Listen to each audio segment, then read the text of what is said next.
2 years worth of waiting is about to come to an end once again. The Speedway beckons.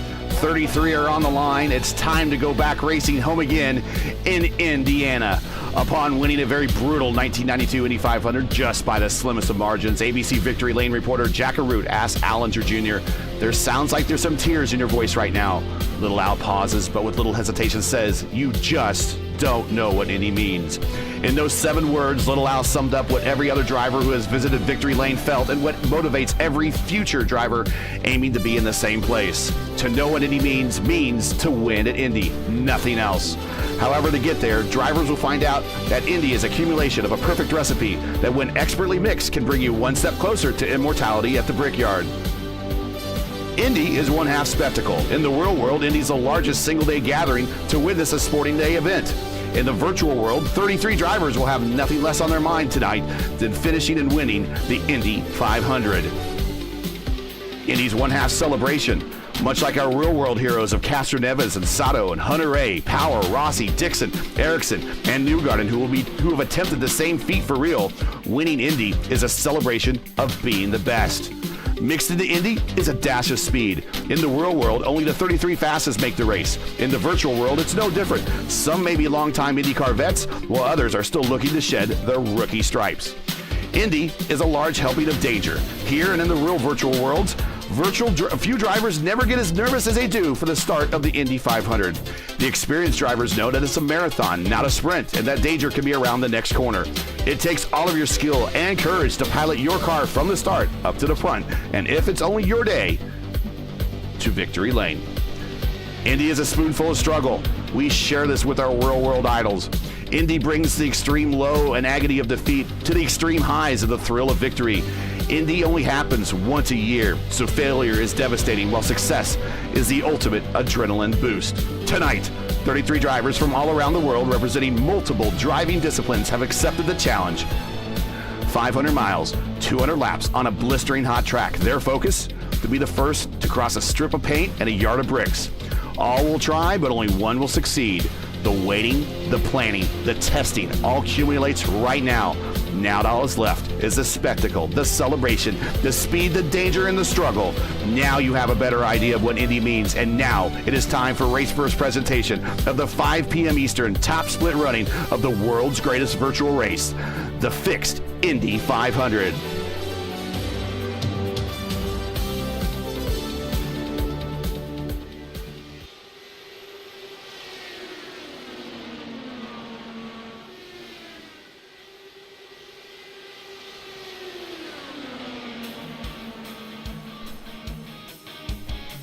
Hello again, everyone. For RaceVerse, I'm Gary Godsoe, and it's race day in Indianapolis. And you are looking live at the world's greatest virtual race course, the Indianapolis Motor Speedway, as we are just moments away from letting loose 33 of the fastest sim racers in the world as they attempt to forever etch their name in the iRacing database as the winner of the fixed Indy 500. I'd like to welcome all of you to our race day coverage of this 5 p.m. Eastern Time session top split on this Saturday, June 1st. Joining me as experts in the booth today, starting off here with my broadcast partner for the Velocity Online Racing Champ Car and ISRA Xfinity Series. You can see him weekly on our Tuesday night top split broadcast as a regular participant. He's a former Indy Fixed Series champion on loan to us tonight from IAR Racing. Please welcome my fellow Hoosier, the Murph, Mark Murphy. Next to the lineup, he's amassed more than 90 wins in official iRacing events, in addition to dozens of other victories in league competition. He is Rick Mears' biggest fan. He loves IndyCar racing so much he has relocated to Indianapolis. He's been sim racing since the mid-90s, where I met him, and I'm proud to have known this man and to be his friend for more than 25 years. Everybody please welcome Rick Ravon. And finally, my other broadcast partner from a very successful online racing, virtual online racing IndyCar Championship. He's fresh off his first ever trip to the Indianapolis 500 for the 108th running of the race. He is the lead play-by-play for FTN or Fireball Talks NASCAR channel on YouTube. Please welcome 500 rookie David Kreutz. And he'll be joining us later, but will be LGN. I'll give him an introduction proper once he joins the booth. But fellas, how happy are all you here to be tonight, and how happy, well, not only are you, how happy are you, but what does Indy mean to you after all this wait of waiting to bring this race back? Rick, go ahead and start it off, then Murph, then Dave.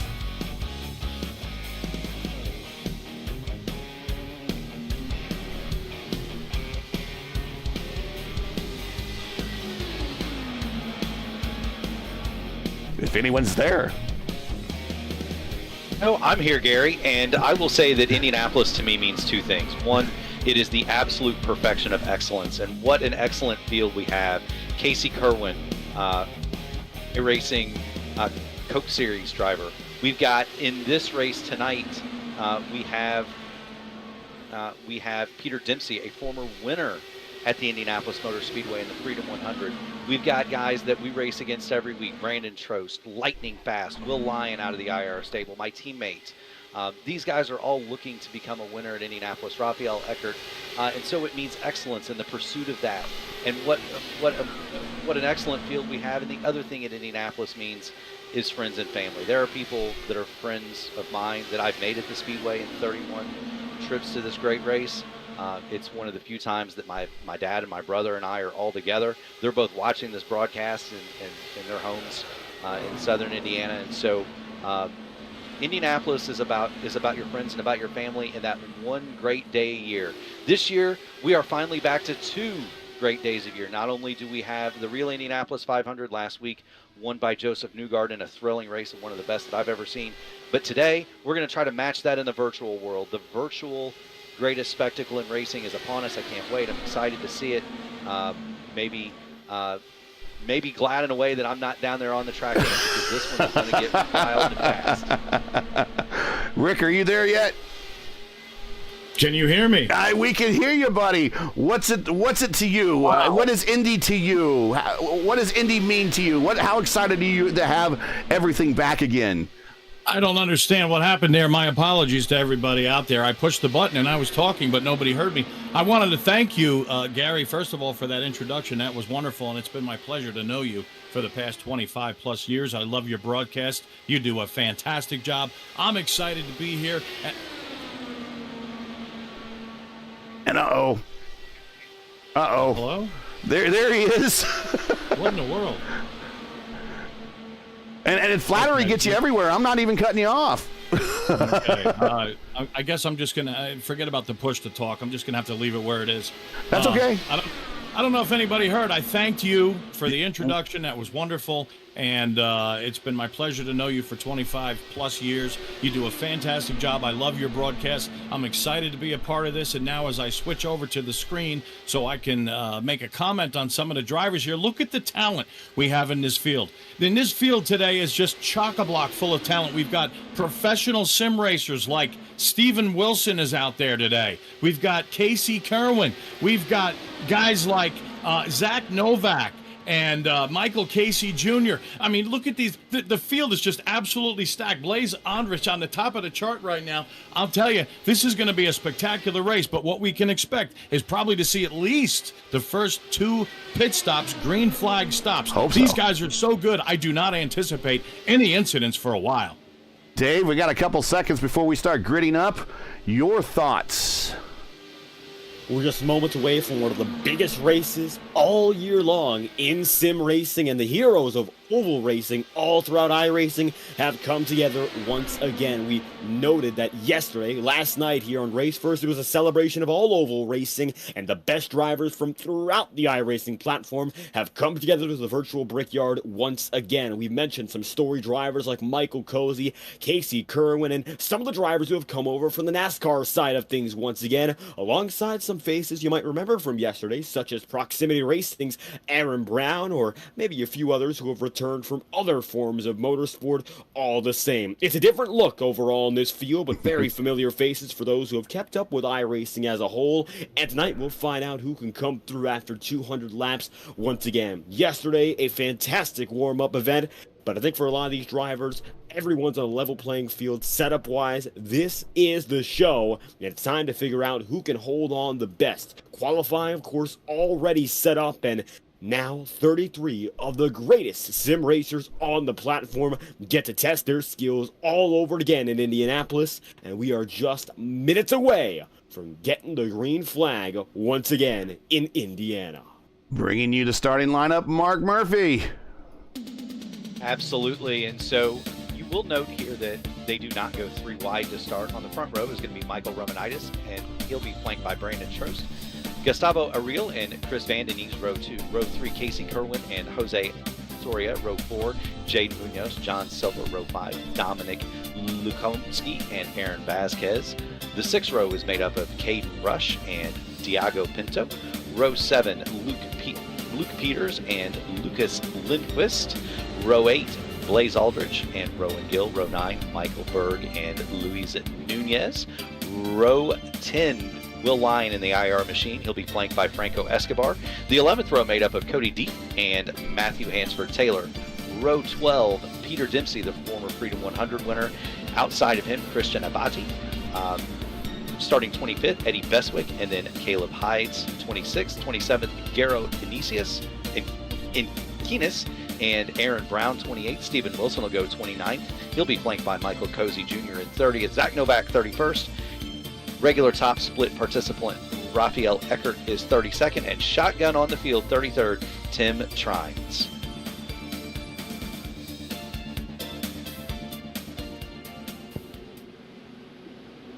Well, guys, it has been a long time, and we have reached that point now where we just need to think of poignant words to say. And all I can say is for an entire year, we were really made to suffer from a poor business decision made from a sport that has lost touch with their fans and a very shady software developer. But after a year of being made to feel less, today we can feel more. After a year of being the losers, today we are the winners. For the first time in 747 days, the roar is back, baby. You don't know what Indy means? Stand up, look around. This is what Indy means. And green flag is in the air, and they're on it, and we are racing once again at the Brickyard.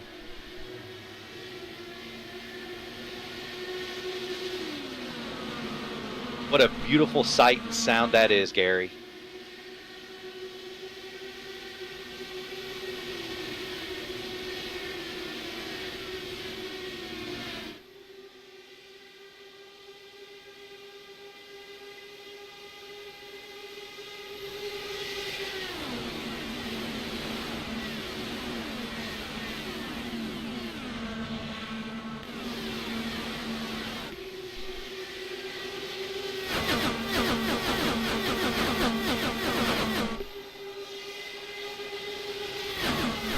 And one is in the books. We are underway, and we are safely through lap 1, unlike what we saw last Sunday. Yes, we are. One of the things I'd like to note early, Jaden Munoz did start from the pit lane. He did not take the start from his 7th place. I noticed that, yeah. So he is shotgun on the field. Maybe a little bit of he is now 33rd. Maybe a little bit of strategy early as you try to keep up with strategy. These races noted for a little bit of contact early, especially given that many of these drivers are not regular IndyCar guys. The first turn, cold tires can be a little tricky here. Oh, going inside the wall! Turn number 4. And over, flipping back into the racing circuit. It's a motorcycle incident. Blaze Andrich. It looks like Tim Trains, Peter Dempsey, Aaron Brown. Destruction of the start-finish line. 4 alarm Blaze Andrich, one of my favorites, pounds the inside wall coming to lap 3. Boy, let's go back and see what went wrong there. Can we get on board with Blaze? That's where it all started. Oh, Wow. I can't see the live feed here. I got you. Let me cue up the replays here first. I think that was a hardware failure. That is a hardware failure. Watch these wheels. I don't believe it. Peter Dempsey involved, Blaze Andrich involved, Eddie Bestwick. It looks like Jaden Munoz, Raphael Eckert, perhaps involved as well. So watch this. We're riding with him. We're going to go at full speed here. Gets a good start at the inside here. Moves up a position. But watch his wheels. Just watch his wheels. What happens to them on the exit of corner 4? Yoink. So you know what causes that, Gary? That's you said hardware failure. You're exactly right. In iRacing, when your steering wheel shuts off, or in other ways does not communicate with the sim, it locks. It locks 90 degrees to the left, and that's exactly what happened to Blaze. His steering wheel turned off, or in some way he lost his connection between the steering wheel and the sim, and so he just turned dead left. There is nothing that Blaze could have done that's like an engine failure in the real world. Unfortunately here, it collects Peter Dempsey, Raphael Eckert, and others, but that's exactly what happened. His wheel stopped communicating with the sim. Yep, that's exactly what happened. You are not wrong. That's exactly what happened. I just caught the replay now for the first time on my feed, and yep, you called it. Yeah, now we should have a feed up for you to share for the booth here. It now, Gary. All right, excellent. So, we've lost one Luis Nunez, but we've gained one Luis Gonzalez Nunez. LAGN is in the house, everybody. Luis, thanks for coming, man. Thanks for getting here. You flew in from the personal jet there from Canada. Talk about what you've seen so far. What have you seen? Have you watched any other Indy 500s this weekend? What are your initial thoughts? Get us into this. Get us into the LGN headset here. Hi guys, thank you for inviting me, Gary, again for this broadcasting. Good to see you, Ravon. Long time didn't see you. You too, brother. Good to you. It's a long time. To be honest, I wanna be honest, like my man said. I didn't see or watch any Indy today. Only the race last week. So I really into now on the race today. I watched something about yesterday. Very great field yesterday. So I'm really proud for you guys broadcasting the first one. Let me tell you, it's the first one after a year. So that's a medal for this broadcasting, and also for you, Gary, to broadcasting the first one official race after a year stop. So that's a congratulations for you. Thank you. And, thank you. Well, you're talking about the Indy 500. For me, well, Eliseo Salazar, that's my main guy around. And what's happened last week about the Battle World. But I want to say something about what Newgarden said in the interview. He said the first 170 laps is between be on the field, try to come in on the front and try to save the fuel, try to be calm on the right. And the last 30 is be on the spot to fight it for the race. So I hope it's going to be like that. And I see a lot of names, highest names, and very high ratings. So I hope it's going to be a fun race. And let's see what's happening today. Well said. Gary, is there any way we could get maybe Eddie Bestwick or Blaze or any of these people?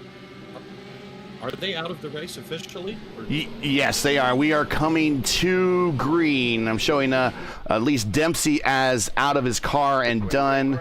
And we are green flag back underway. And that was a big help to, who was that? Eddie, was that the Jaden Munoz who started from pit road? He is now back up and engaging big time already. Michael Cosley going into turn one. You know, and one of the things that did, one, it kept him out of that giant fracas. The other thing is, when you start from pit road, he didn't burn the 15 hundredths of a gallon of gas that you might do if you do the parade lap. Yeah. And so, you know, with this yellow, already IndyCar drivers notorious for counting fuel, as we watch Romanitas lead from Ariel and Soria, but IndyCar drivers notoriously count fuel. And so that 15 hundredths of a gallon, if my math is correct, that might give him an extra lap, right, in this first stint. The overcut here is extremely powerful. I look for that all day long. And so did starting from pit lane gain him an extra lap that he's gonna use to huge advantage later? We'll see. Aaron Vasquez gets really, really close to John Silva, looking for the spot. Silva runs high in turn 3, right behind Dominic Lokominski. I think I said that right. But you're gonna see these guys trying different lines. Right now, everybody's being patient. It's a shame that we had the steering lock up on that racer, because we probably would have gone at least 80 laps. Did we go 80 laps earlier? We went 88 in the Open on Sunday, and then, on Friday, and then the Open, the broadcast. There's open. your outside pass, by the way. John Silva just came around. Aaron Vasquez. Dominic drops back just a bit, but two cars came around. Vasquez and John Silva right around the outside, and it looks like Silva. Well, now he's behind. Looks like Casey Kerwin. Kerwin also went wide. The trick is, if you're going to go outside, it does work here. It doesn't really work too well in real life, but thank God iRacing doesn't make it exactly like real life, because we wouldn't really have that good a racing. But the outside line does work here, Gary. Newgard made it work pretty well in turn 3 a week ago. Yeah, kind of, sort of. I mean, boy, I'll tell you, he had his outside wheels right at the cusp of those marbles. Well, how about your hero getting that pass on the outside of turn 1 in 91? Oh, yeah. Well, different times, different tires back then. And, of course, as you know, we had an apron back then, and I've been an advocate for, ever since the apron went away in 1993, I've been a serious advocate to bring back that apron. Let them race, for crying out loud. I would love to see, since iRacing is kind of in the age of bringing out fictional tracks, the iRacing Super Speedway, why don't we go ahead and reconfigure Indianapolis and give us back the pre-93 config? I mean, that would be they could sell it, people would buy it, and I think it would be a great thing. I think it would be absolutely wonderful. And then when you do that, copy it, change it a little bit, and then turn it into Ontario. You know what? You could. I think Ontario's bank was just a little bit steeper, maybe 10 degrees instead of 9. Ontario expert Mark Murphy, speak. Yes. So Ontario was exactly the same configuration as Indianapolis, with 2 exceptions. 1, it was a lane wider, and 2, the chutes were banked. Indianapolis, 9 degrees, 12 minutes on the corners, flat on the straights. At Ontario, 9 degrees, 12 minutes in the corners and in the north and south chutes. And so that was the difference. Ontario slightly faster than Indianapolis because of that reason. And we've got a lot of wonderful racing going on back in the pack. I'm watching the battle between Rush, Lion, Bird.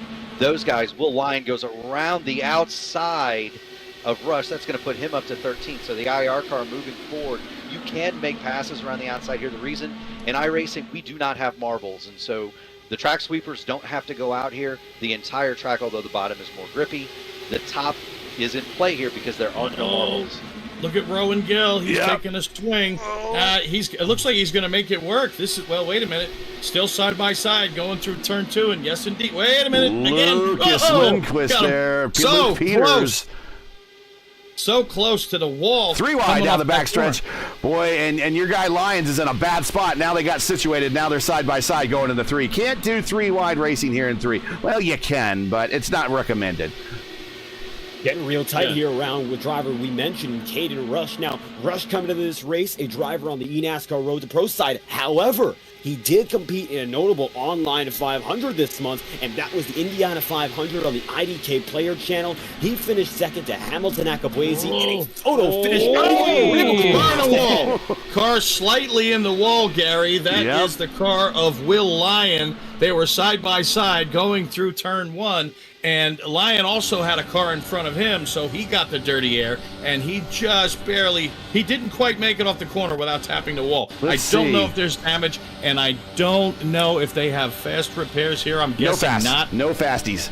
Let's check out what, oof.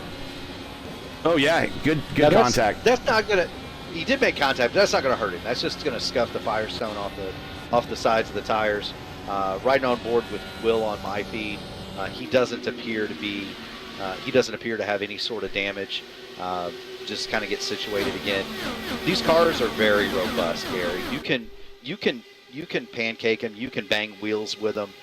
As long as you don't hit it too hard and don't bend the suspension up, you're still going to be in good shape.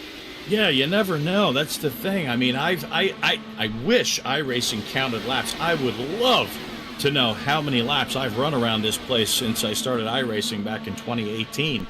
I mean, a million laps? I don't even know, but so many. Sometimes you brush the wall and you're fine. Other times it seems like you brush the wall, again, about just barely brush it, but now you have damage. You know, whatever the difference is, sometimes it could affect your car and sometimes you get away with it. How many laps do you think you have here between iRacing and IndyCar Racing 1 and 2? Oh, 1 and 2. Don't forget about R Factor. 1 and 2, and Automobilista and AMS, and I mean between all of them, jeez. Oh man, I don't know. Probably, honestly, probably over 100,000 laps here between all disciplines.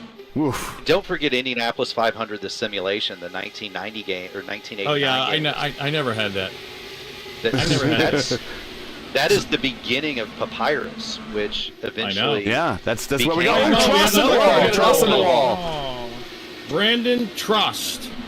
Let's see if it affected Trust in him. the He's in wall the wall again. again. He's in the wall again. So that did affect. He must have a suspension damage because he was not able to get through that corner.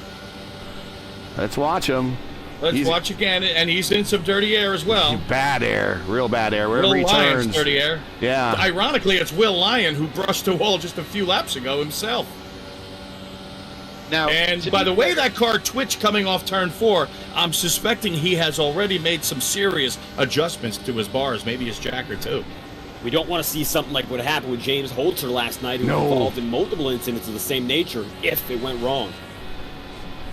This is very surprising, guys. I mean, we're only in lap 17, and already we've had a pretty serious wreck that took out, I think, 4 cars, and now we've got guys brushing the wall. I know the quality of this field, and it does surprise me a little bit that they're pushing it so hard. Should be because it's too hot, the track. Yeah, let's take a look at the weather. Let's bring it up. Look how far out. Yeah, 122 track temp, 74 degrees ambient. Currently, it's overcast with a little bit of sun coming through. Wind is not a factor at the moment. Humidity is not a factor at the moment. So the conditions seem to be pretty good. But look at Brandon Trost. Let's go back to Trost. He's on the brakes. And well, you know what? Brandon's probably going to wait until the pit stop and hope that there's something they can do because he's obviously dealing with some kind of damage right now. Well, and my sources had told me before this race, gentlemen, that these cars were going to be extremely understeery. It's going to be very difficult to pass, and any passing that we see is likely going to be around the outside. But the deeper you get into that pack and the dirtier the air gets, it makes it that much more difficult. And that's why you're kind of seeing Michael Romanitis. He's pulling away. The other thing that you're seeing is IndyCar drivers do nothing but save fuel. We'll save fuel. These guys have been thinking about saving fuel here for a year, and so, you know, is Gustavo really trying to pass? No, I don't think he is. Just waiting back there. Yeah, I don't think he is. There's no point. There's really no point. Right now is a good time to fuel save. Like I said earlier, with the quality of this field, most of these guys, in fact, I think all of them know that you cannot win a race unless you get to the end of the race. And being as though it's a 500-mile race, you shouldn't be seeing any bold moves at this time. You'll see some moves, but I think they're just kind of testing the waters to see what they can get away with. Well, and there are guys that are going to make some bold moves here. However, we've seen one of the guys that I pinpointed that was going to make some bold moves. That would be Brandon Trost. He's known as one of the more aggressive in the IndyCar community. He's made those bold moves, and he's found the wall twice. And so, there's a price to be paid for not, for not. But there he goes around the outside of Matthew Hansford Taylor. Let's see if he could pull this off. He's almost in the third lane. He tried to third lane just a couple. Oh, we got a car in the wall. There they are, both of them. Trost, and then he's shooting back across the track. The third car, fourth car. It goes from bad to worse, and now Zach Novak makes contact as well. Could not avoid the spinning car of Trost, and we have another yellow. Oh, Novak is destroyed. Looks like a few other drivers just barely getting away. Brandon Trost done for the night. Same for Novak and Rowan Gill. And those two came down a pit road, much like our first wreck, the hard left turn. You can't escape it here at Indy. Yeah, that was a legitimate wreck, too. Yeah, and you can't put that on Trost. Rowan Gill touches the outside wall, comes down in front of Trost. He has nowhere to go. Those two pound the inside wall hard, back up across the track. All 4 wheels on both cars destroyed and nowhere for nowhere for the following cars to go. I lost the live feed, by the way. That's okay. I'm going to have someone else provide it to you. Okay. I'm looking at my own replay, and you are correct. It was Rowan who tapped the wall coming off. It was the dirty air again. Dirty air strikes again. He tapped the wall coming off forward and shot him to the inside. I would say somewhat like Kevin Kogan. Of course, Gary will understand this. Yeah. Kevin Kogan, 1989, but Kogan never actually hit the wall. So we are, he went to the inside and split the car in half. Even though Sam Posey said he hit the wall. Yeah, we're going to ride with Aaron Brown here. Aaron, in the 10 car, I noticed he made the moves of the day so far, but watch all this carnage happen in front of Aaron Brown. We're going to see everyone hitting pit road here momentarily. We'll reset the field as soon as we watch the replay and get some analysis here of the wreck. But here comes Aaron Brown. Stuff is happening now in front of him. It's right around the corner. He can't fully see it. Now he can see it. Now he sees these cars. They hit that inside wall. They ricochet back, ping pong back. Oh. Now the LXV cars back and forth, just like AJ coming to the win in 67. And boom, boom, boom, boom, and he clears it. All of that, Aaron Brown already moved the race. Yeah, if that was coming for the checkered flag, Aaron probably would have stood on it and said, just like AJ said back in 67, whoever I hit, I'm taking with me to the start-finish line. That was some great evasive maneuvers by Aaron Brown. Not bad at all for the proximity racing driver. We mentioned him last night, perhaps one of our oval ringers, and getting that 500 miles of experience last night, playing it in his good hand. So now the 10 up to 26th, and a lot of time to go, so I wouldn't be too concerned if I were Aaron here, right behind a veteran in Michael Cozy Jr., and got some good company up in front of him here. Caution out for the second time, and unfortunately two very similar incidents. I gotta ask you guys here, 22 laps, and we've seen 2 cautions. We saw 3 all of last night. Different tones so far. You think it's going to persist? Shocked. I don't think so. Again, with the quality of the field, I'm surprised we've had a wreck at all. But one of them was caused by some sort of a malfunction, as we've noted earlier. But this one, could you say driver error? I'm not even sure. I mean, dirty air, but it's dirty air for everybody. So perhaps he pushed it a little bit too hard. Maybe it jumped out. It didn't expect it. I don't know. But we've already had 2 cautions. And you know what? Gustavo Ariel has jumped. He's jumped up to the lead. So did he stop? Yeah, it looks like he stopped just like everybody else did. Looks like everybody in the field made a pit stop under this yellow. Speaking of pit stops, Romanitis just came back down pit road to top up his tank. That's going to promote Gustavo. That's going to promote Gustavo Ariel to the lead and Chris Van Den Ness to second. Casey Kerwin now goes to third. The fuel game continues. Gary and gentlemen, Gary, Rick, Luis, David, the fuel games continue. I was going to say this eliminates the fuel save if you wanted to run it full rich to the end. Yeah, it really does. It does. I mean, the window to kind of start making your pit stops really happens around lap 20, and then it's every 30 laps thereabout after to get to the end. And we are right smack dab on that. So I don't think we're going to see. Well, I don't know. We always say we don't expect the fuel saving race, and then it turns into a fuel saving race. We'll see. But right now, I think everybody can push as hard as they want. I wouldn't do that. Yeah, I wouldn't do that. Not at this point. I happen to consider myself to be an expert at these things. I've won a bunch of them. And right now, there's no point in going coming to green. Going tennis balls to the wall. You could run in fuel map number 5 as the green comes out. Fuel map 5, and you could stay in line and just kind of conserve. Right. And I think that's probably what most of the field is doing. So when I said you could go full out, I mean really along the lines of you don't have to really worry about fuel save. You don't have to push like where we see people on middle splits of Indy Fix at Indianapolis where they're just pushing every single lap. We got it. And I'm talking more along the lines of you don't have to worry about saving fuel. You don't have to push like a bat out of hell, but you also don't have to to hang back as far. You could get yourself up into the action if you want to, or you could go a little bit conservative. But either way, I'm saying that you don't have to go full conserve to try to eliminate a pit stop, because it'll be almost impossible to eliminate a pit stop over the next, say, 6 stops from now. You're right, Gary. Well, and here's the other thing. The smart money, Rick is right. The smart money is, you still don't have to go anywhere. You can stay in line and protect your position and so forth. There are guys in this field, though, and I'm watching one of them, Rafael Eckert, who saw that, and Rafi can do the math. He saw that caution, and he's going to turn up the wick and go to the front. John Silva, the same thing. Those guys are going to turn it up and go. They're strictly. Oh, car off the wall, coming to pit road. I wonder if that might have been, I got loose and I'm coming to pit road and I have no other choice. That's Michael. Tim Trains. Tim Trains? Okay. Tim. Oh, he's coming to a stall. No, he didn't hit the wall, Gary. He just came off the floor and went into the pits. Interesting. Okay, well, maybe some damage occurred and he was getting a taken look at. All right, so back to the race at hand. Van den Nies is your leader. Ariel, P2. Casey Kerwin, the ringer, in P3. Soria, P4. Vasquez, P5. John Silva, one of the fast Brazilians. He is P6. Pinto, P7.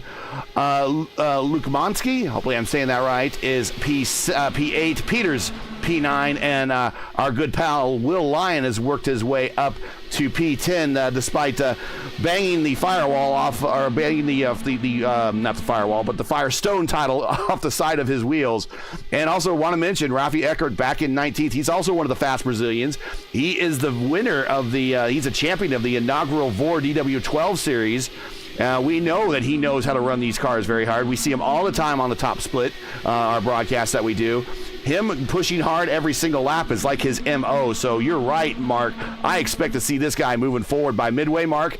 I expect to see him at least in the bottom side of the top 10. We have Tim Trains. I don't know if he's going to regret making that pit stop. I don't know if he needed to make that stop or if it was some sort of a strategy call, but he's about to go a lap down. Chris Van den Nies is starting to run him down, and he's less than a second behind him, so he's in his draft. Chris Van den Nies might regret that decision, unless, of course, he had to come into the pits. Well, and he's going to be giving dirty air to the leader, and the leader doesn't often suffer from dirty air. Yeah, the leader doesn't suffer from dirty air, but when you're in second place and you've got one car in front of us, Joseph Newgarden and Pato O'Ward showed us just how the leaders can trade. And, of course, we've seen that so many times in iRacing as well. The top two can, get up to each other and swap the lead. They can swap draft all day long. It's third place and fourth and so on. The more cars you have in front of you, the more difficult it is. Now, the difference may be here, and I'm watching Chris Van den Nies. He's starting to pull a little bit, and that could be because he has fresh tires now. But then again, I'm sorry, Tim Trains is the one who just pitted. He's got the freshest tires. But just behind him, the leader, Chris Van den Nies, he didn't pit that, too long ago himself. So it's not like he's on old tires. So maybe Van den Nies has decided, hey, maybe I could just kick back here and save a little more fuel. Sure. 123-degree track temperature out there, by the way. Dave, seeing anything striking you out there that we should put a camera on? Well, you mentioned Casey Kerwin, one of our ringers, but there's quite a few in the field, and we did it last night. How about we go through our oval review? We got a few drivers here. You might know the names, but you might not know the stories, and Casey Kerwin is one of the first I'd like to highlight here. The Set Racing eNASCAR Coca-Cola Series champion of 2021. He's found his way to success at the top level of the ovals, and also, he's a road course pro. Yeah, he's gotten his time, I believe, in the Porsche Cup in iRacing, so he knows what it's like on both sides of the spectrum. One of the top 5 highest oval iRate. We had this discussion early today. A 14-year-old might have the highest, but Casey Kerwin's only about 300 iRating behind.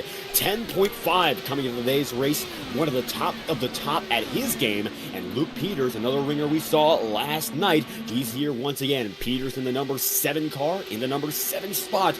Doing a real good job as it stands. We briefly mentioned Caden Rush, but I'd like to refresh his story once again. Not only is he one of the top 70 in the eNASCAR Road to Pro Series, but he also competed in the IDK Player Indiana 500 and came right behind Team I5G's Hamilton Akabwezi, second place at the line. The gap 2 victory, less than 10 thousandths of a second between those two.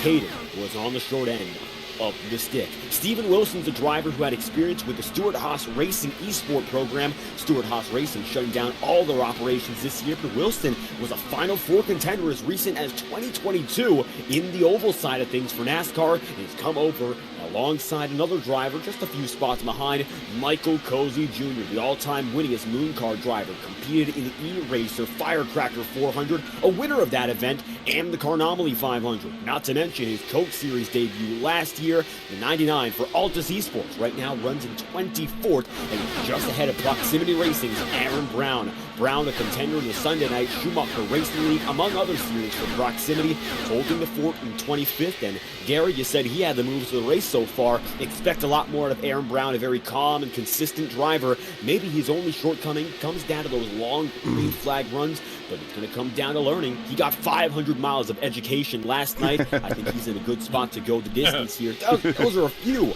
of your oval guys. We have Zach Novak, who retired here, but that's your stock car recap of the day. We have a lot more stories to come, though. Expect to learn more about these drivers who you might be seeing for the first time here, taking it to the Brickyard in this open wheel. How about that, open wheelers? You know, it's funny. He mentioned Casey Kerwin's I rating, 10,500 and change. For those of you who maybe not familiar with iRacing, there are all sorts of third-party applications that we use as racers. One of those being Race Labs, and it will calculate the I rating change for you as they run. John Silva for 4,100.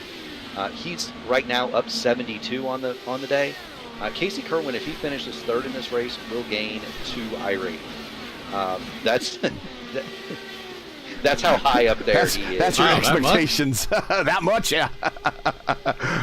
Now, to my knowledge, Casey would be about 3rd on the all-time high list right now. James Curl would be about 60 ahead of him, and we mentioned in our VOR broadcast that Joel Smith, the 14-year-old, has a 10,814 I rating, so good Lord. You really can't go much higher than Kerwin, and Kerwin races at the top level. He has no way to really farm it through. He has to race against the best drivers relentlessly on the oval side.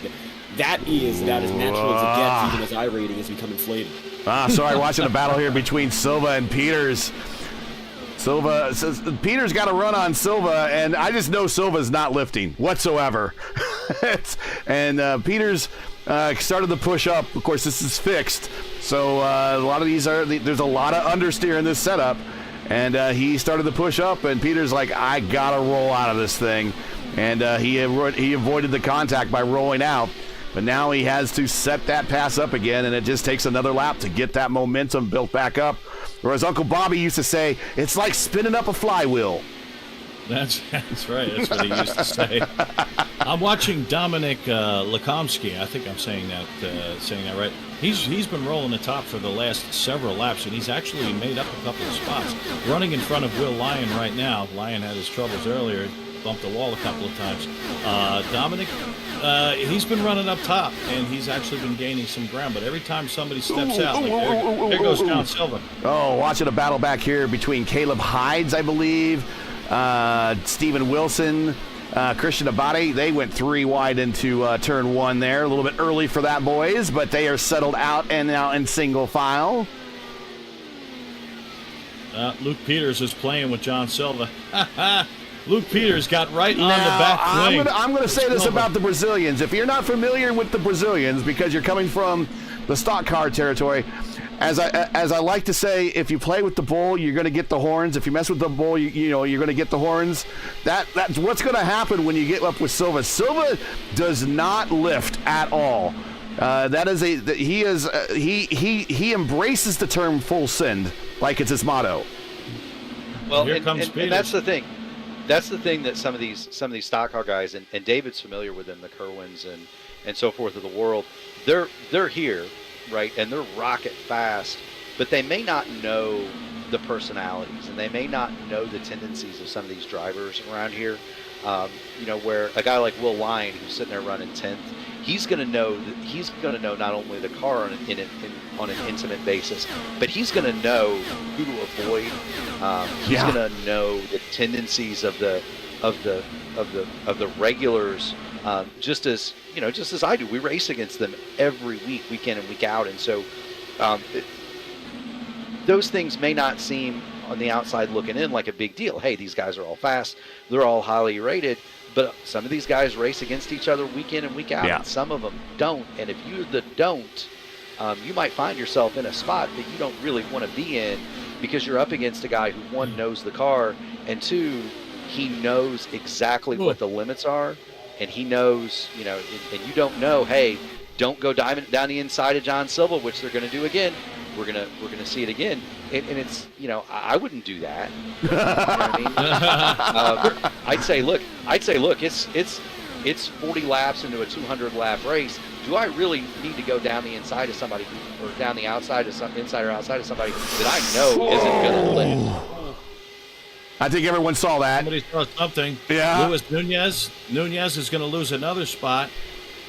Michael Romanidis coming around him. Matt Romanidis, I think it is. Romanitis. Romanitis. And Nunez comes back around. But I think what we're noticing now, we're going to be 19 laps into the stint. And as you can see, the distance between each car has been just slightly widening. A little bit every lap. Once in a while, we'll see somebody get a run, like you right there. Rafael Eckert coming around, and he just picked up a spot. Munoz, you see, that was a little close. Nunez and Munoz side by side going down the backstretch. It looks like Munoz is going to have the advantage. He's got the draft, and Nunez is going to have to tuck in behind, but just behind him, Michael Romanidis, I'm sorry. It's going to take me a while. But the gap is widening because obviously the tires are starting to wear a little bit. Yep. And I think you're going to continue to see that until the next pit stop when they have fresh tires. But the other thing I'm noticing, and I love to watch this to see how a stint unfolds, because, with the weather conditions and the car setup, and of course this is fixed, so everybody's got the same identical setup as we watched. Wow. Yeah, that was a close one. I'm watching these cars coming off of turn 4, and the back end steps out just a little bit. So these guys have got their hands full, and they're going to be working the tools all race long. Lewis, just to keep up with it. Just to give you a chance, LGN, talk about how important it is trust with your fellow driver. Well, that's it. The problem when you're they said, Mark Murphy said about to trust about your fellow driver. That doesn't make me scary when you come in here and see too many names or so many names without to see all the week. Mm-hmm. So that's why it's making me scary to see. For example, I said Luis Nunez. I know Luis Nunez is not the regular guy on the IndyCar. The guys like to run in a NASCAR, so I know him. He's a Spanish guy living in Colombia. So I already know because I was in the Spanish team, so I already know a couple of guys. So also Soria, same too. So it's the kind of guys that's coming just only for couple races. But what about, for example, I said Brandon Trost is one of the, I think in my time it was of the regular guys. Mm-hmm. So, but I don't see regular guys in the top there's a touch there. Oh, big crash. Yeah. Big crash. Matthew Hansford Taylor. It was a big netcode from what I was watching. There was a side-by-side battle there, and he comes to a stop in the short chute, the north chute. There was a big netcode, and I'm sure you're going to see that on the replay, Gary. We're under yellow again. Additionally involved. Yeah, that we have in the neighborhood of this when it started. We're picking it up from down the backstretch. We have with him Rafi Eckert. Rafael Eckert. Yep, there was no contact there from what I'm looking at. No contact. That was about 3 feet of virtual feet of netcode right there. That was Rio de Janeiro to Austin to Australia and back. But that's done day for Rafi. That's done day for Rafi. Yep, he's out. And that was horrible netcode. Just horrible netcode. And I'll tell you, that was a big break for Tim Trains, by the way, because Chris Van Den Ness, he was about 0.2 of a second He from was putting him a lap down. He Finally, absolutely I was watching was. him closing in. Here is a view from Rafi's car. This is too bad. This is really too bad for him.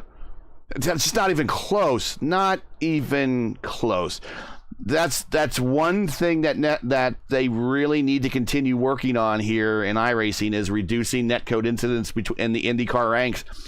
I know other leagues get it. I know other disciplines get it, but just I don't think nearly as bad as IndyCar suffers because of the predictive code it is that comes to contacts.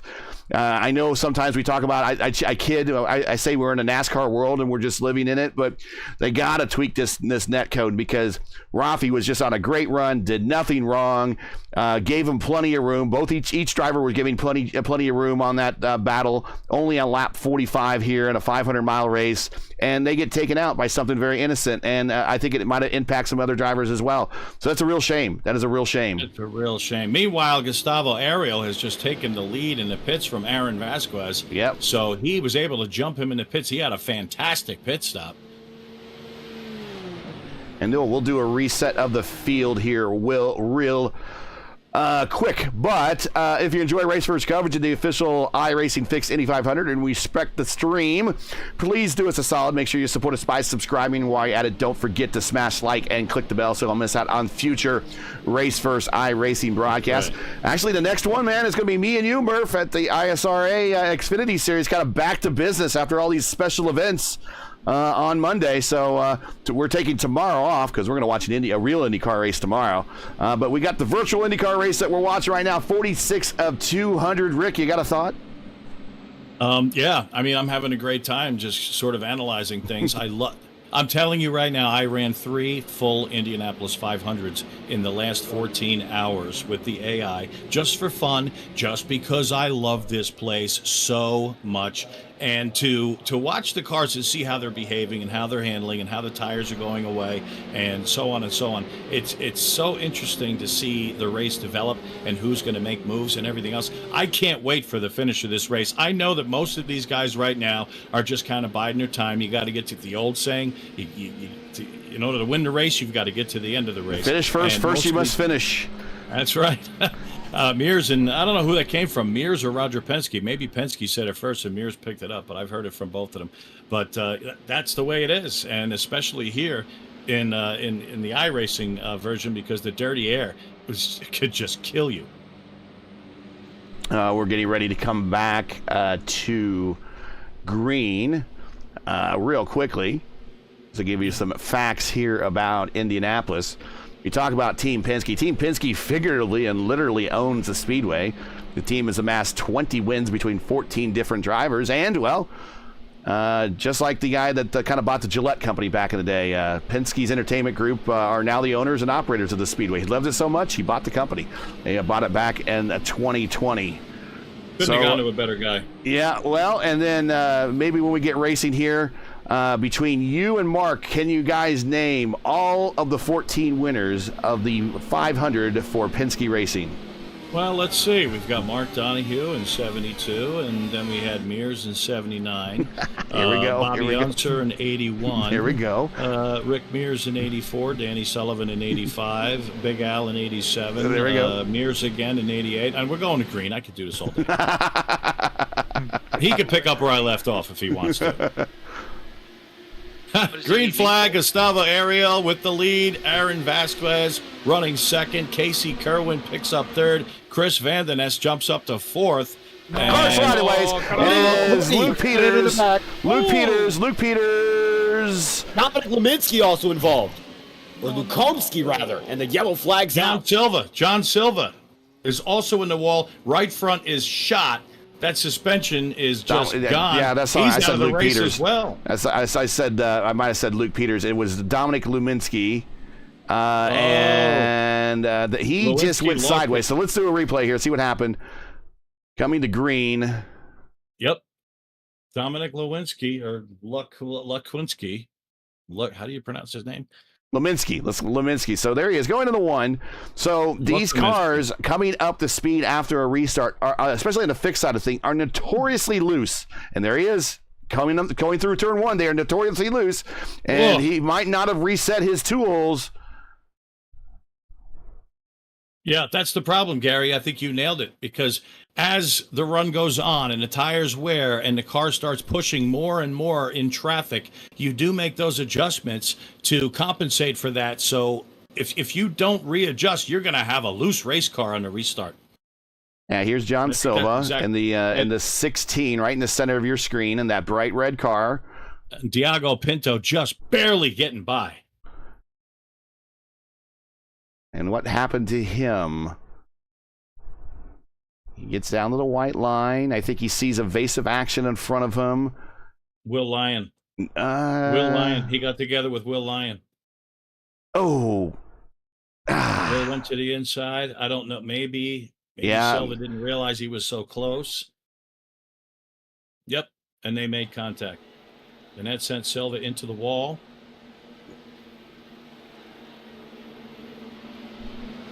So Something more about Dominic, as I'm looking at his paint scheme here. He's with Nexus Esports, a primarily stock car team. So perhaps one of his very first races here with this Indy 500 crew. Now, Nexus did get a top split fixed win earlier last night with Dylan Alt, the Coke Series driver. So Dom does have some notes to follow through, but it looks like Lukomsky with some trouble, and that catches a few other drivers out as he comes to pit road.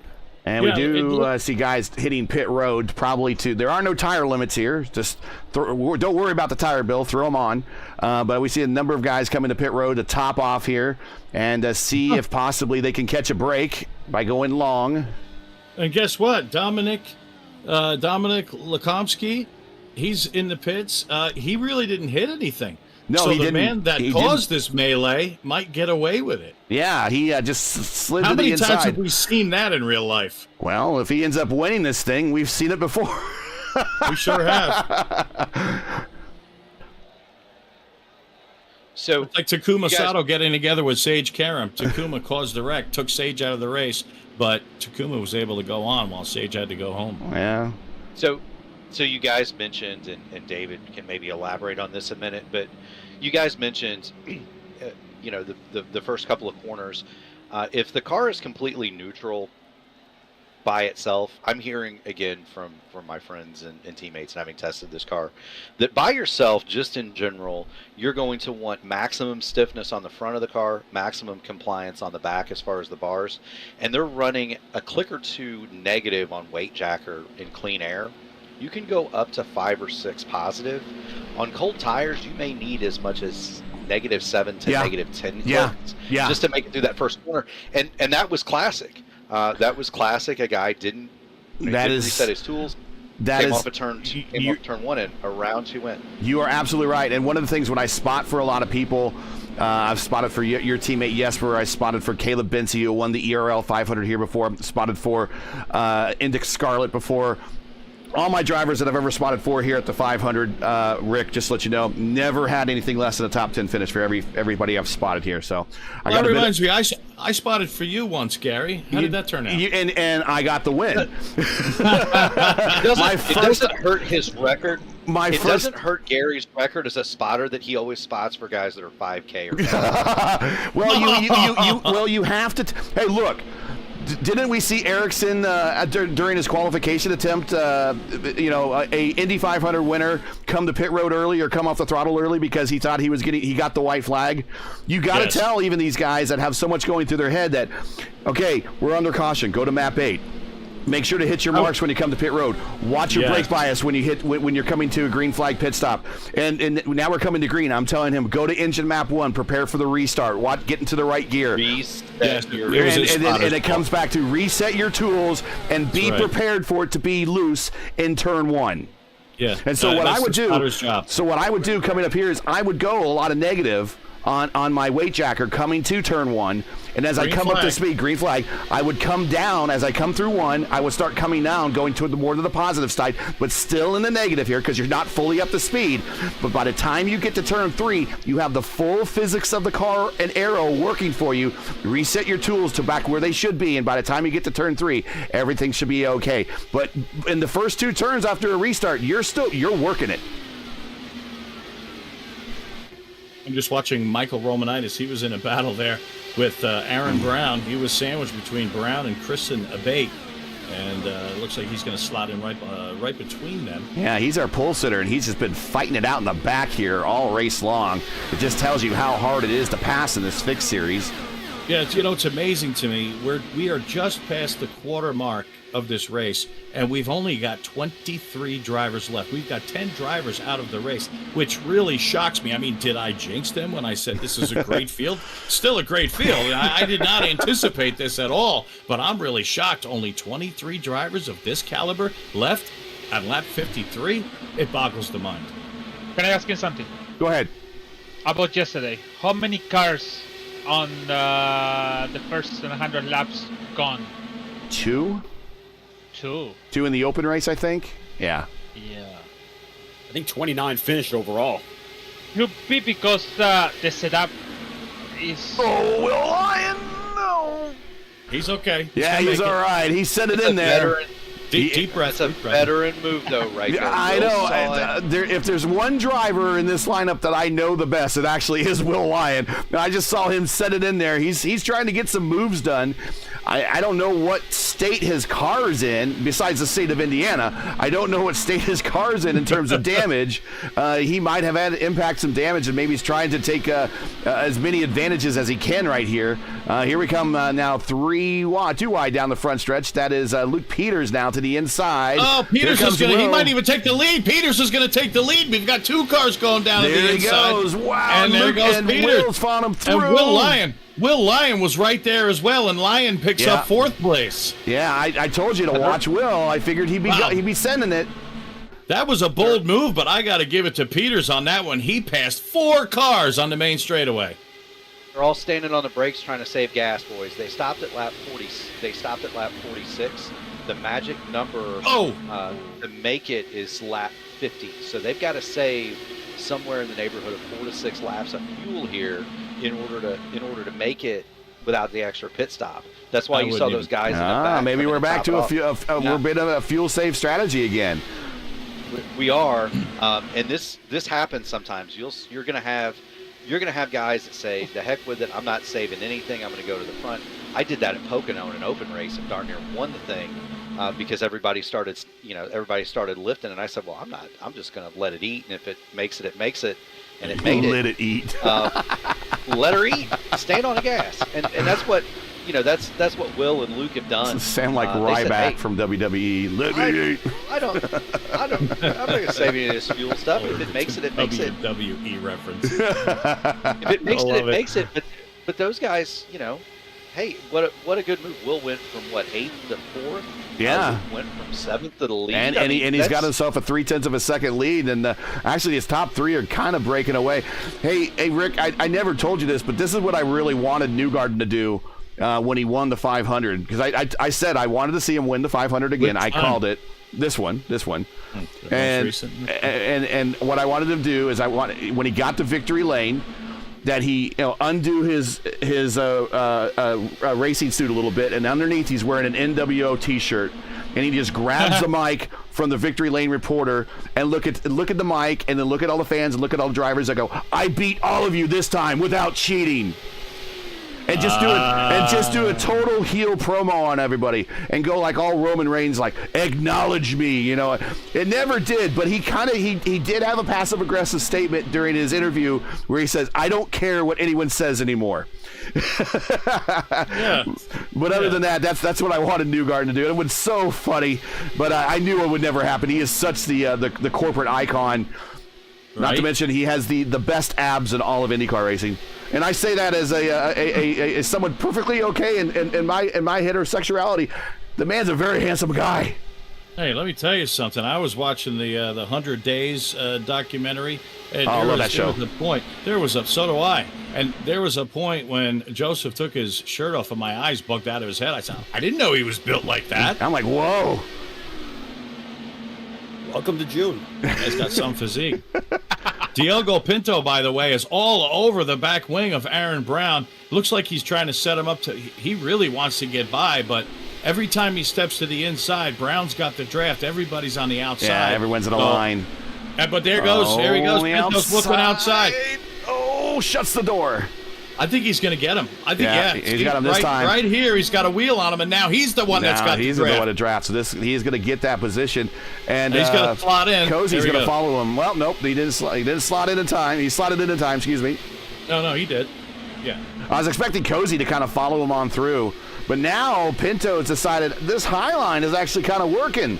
Now, the problem with running the high line, it's good, but what happens when you are on the high line, you live by the high line, you also die by the high line because you run out of room on corner exit a lot faster than everyone else. Well, let's continue to watch Pinto if we can, because I think he's going to continue to move up as long as nobody in front of him. And now we see that Michael Romanet, that guy Michael. Romanitis. Romanitis. I'll get it one of these days. Like tendonitis. I got to remember that. That'll help me remember. But if somebody else steps out to the outside line like Romanitis is doing right now you can see Pinto move to the third lane to get out of the dirty air of Romanitis. But I have a feeling Pinto's going to make up a few spots during this stint because he looks desperate. He's getting aggressive, and I think he's got the right idea. Well, you mentioned that high line, and Luis may be able to, LGN may be able to comment more on this. It's not a true high line. What you want to do is you want to enter high, but you kind of want to make the corner so that when you turn it in the middle, you come straight off. LGN, that sound about right to you? He's close. Yeah, you're really close. You don't run it as a true high line. You almost want to dime in the corner. Yeah, actually, you actually. And he's got him. He's got him. Go ahead, Luis. You basically go in the middle. It's like even close to the higher. So it's basically like again, Joseph Nunez did so close to the middle and try to be on the first line. So yeah, it's like everybody saw on last week, and I think everybody do it. So actually, Will Lyon did for the first couple 20 laps. That's why it's in the first spot. That's why now it's in the fourth position. It's because he's thinking about the everybody's going on the close to the apron. It's no apron anyway, but it's because that. So I think so. I remember that some of the guys told me before, if you want to pass somebody, you need to go to the high, but you need to trust a lot from the guy from the on the apron. Yeah. So like Murphy said, is not on the highest. It's because you go to the middle, basically. But you don't realize at some point you see the wall coming so fast in your face. You realize, oh my God. Okay, I hit. That's it. The race. Like Brandon Trost maybe did. So maybe. And if you notice, Trost hit the wall up there. He was running higher than everybody else. He was running truly in that third groove, and LGN is 100% right. The high line here really isn't a high line. It's really the middle, right? It's not all the way up there. And so, you gotta kind of realize that too. I'm watching the front three string out here. I am definitely looking on board. With some of these guys. The fuel saving has begun in earnest. They really, really, really are trying to stretch this out as much as they can. Just because, hey, if you've got 4 or 5 laps in there to play, you want to do it. And I don't know how much Luke Peters is saving, but I can look on board and look at the lights, and I can tell that Gustavo Ariel, Aaron Vasquez, Will Lyon, and Casey Kerwin are saving. And by the way, Casey Kerwin has a ton of open wheel experience. Of all the stock car drivers in here, and I don't even know if David knows this, Casey Kerwin would be the highest rated for me. There was a race called the US 500 that happened as the last race, the last big race before the dark times. There were 2 splits. I happened to go to victory lane and won, but the other one, Casey Kerwin went head-to-head with Brandon Trano for the win in that one and came up just short. He is a very, very good open wheel driver too, and earned a lot of respect from the community that day. So keep an eye on Kerwin. He's not unfamiliar with going fast in these cars. Casey Kerwin is like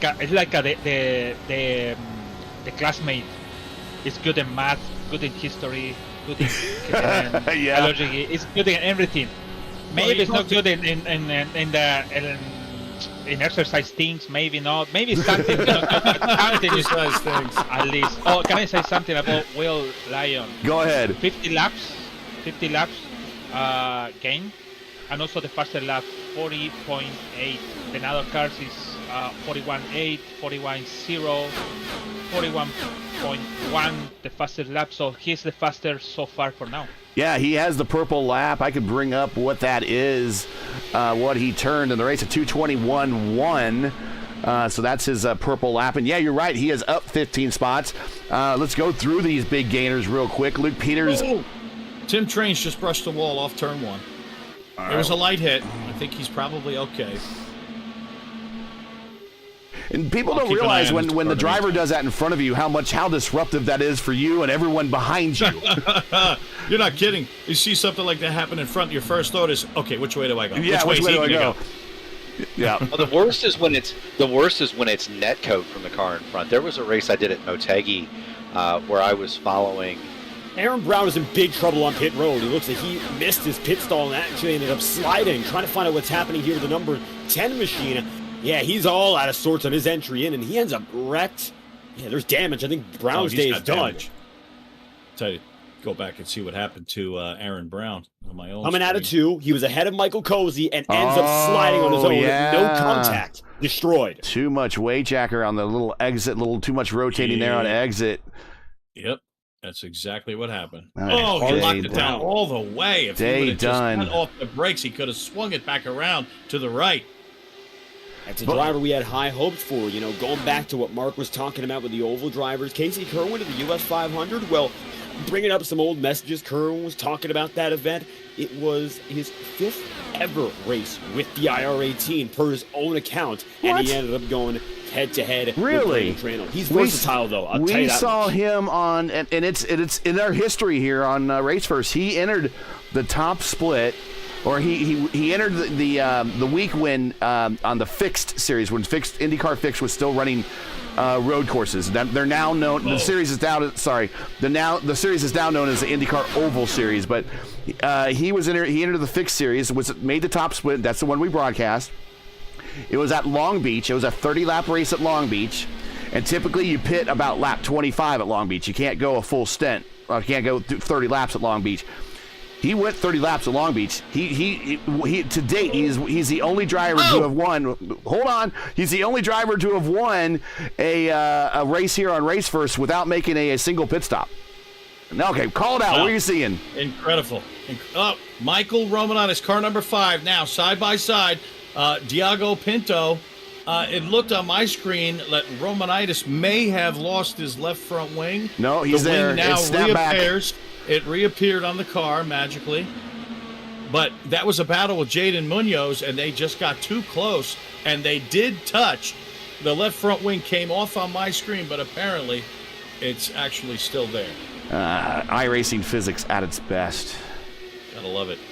Still better than anything else. I gotta give iRacing its kudos. You know, for years I said I wish they had AI. I remember how stout the AI back in the IndyCar 1 and 2 days was. You know, for its time. Yeah, it was amazing. You know, not perfect, but really first time it was amazing. And then iRacing finally announced that we're coming out with AI, and I think I hit my head on the ceiling. I jumped so high. All right, let's go through these big gainers real quick. Luke Peters is up 12. Lion is up 15. Cody Deeth, we have not called him out at all in the number 18 there. Is that a plain black wrapper? It is. The man needs sponsorship. He is up 14 spots. Let's go back to Steven Wilson in the number 3 ranked car here. He is up 16 spots. Right behind him, Caleb Hides up 12. Gino Encinas, he is up 12. Tim Trines, we've seen him having his trials and tribulations of Tim Trines. There you go. He is up 16 spots, and those are your big gainers of the day.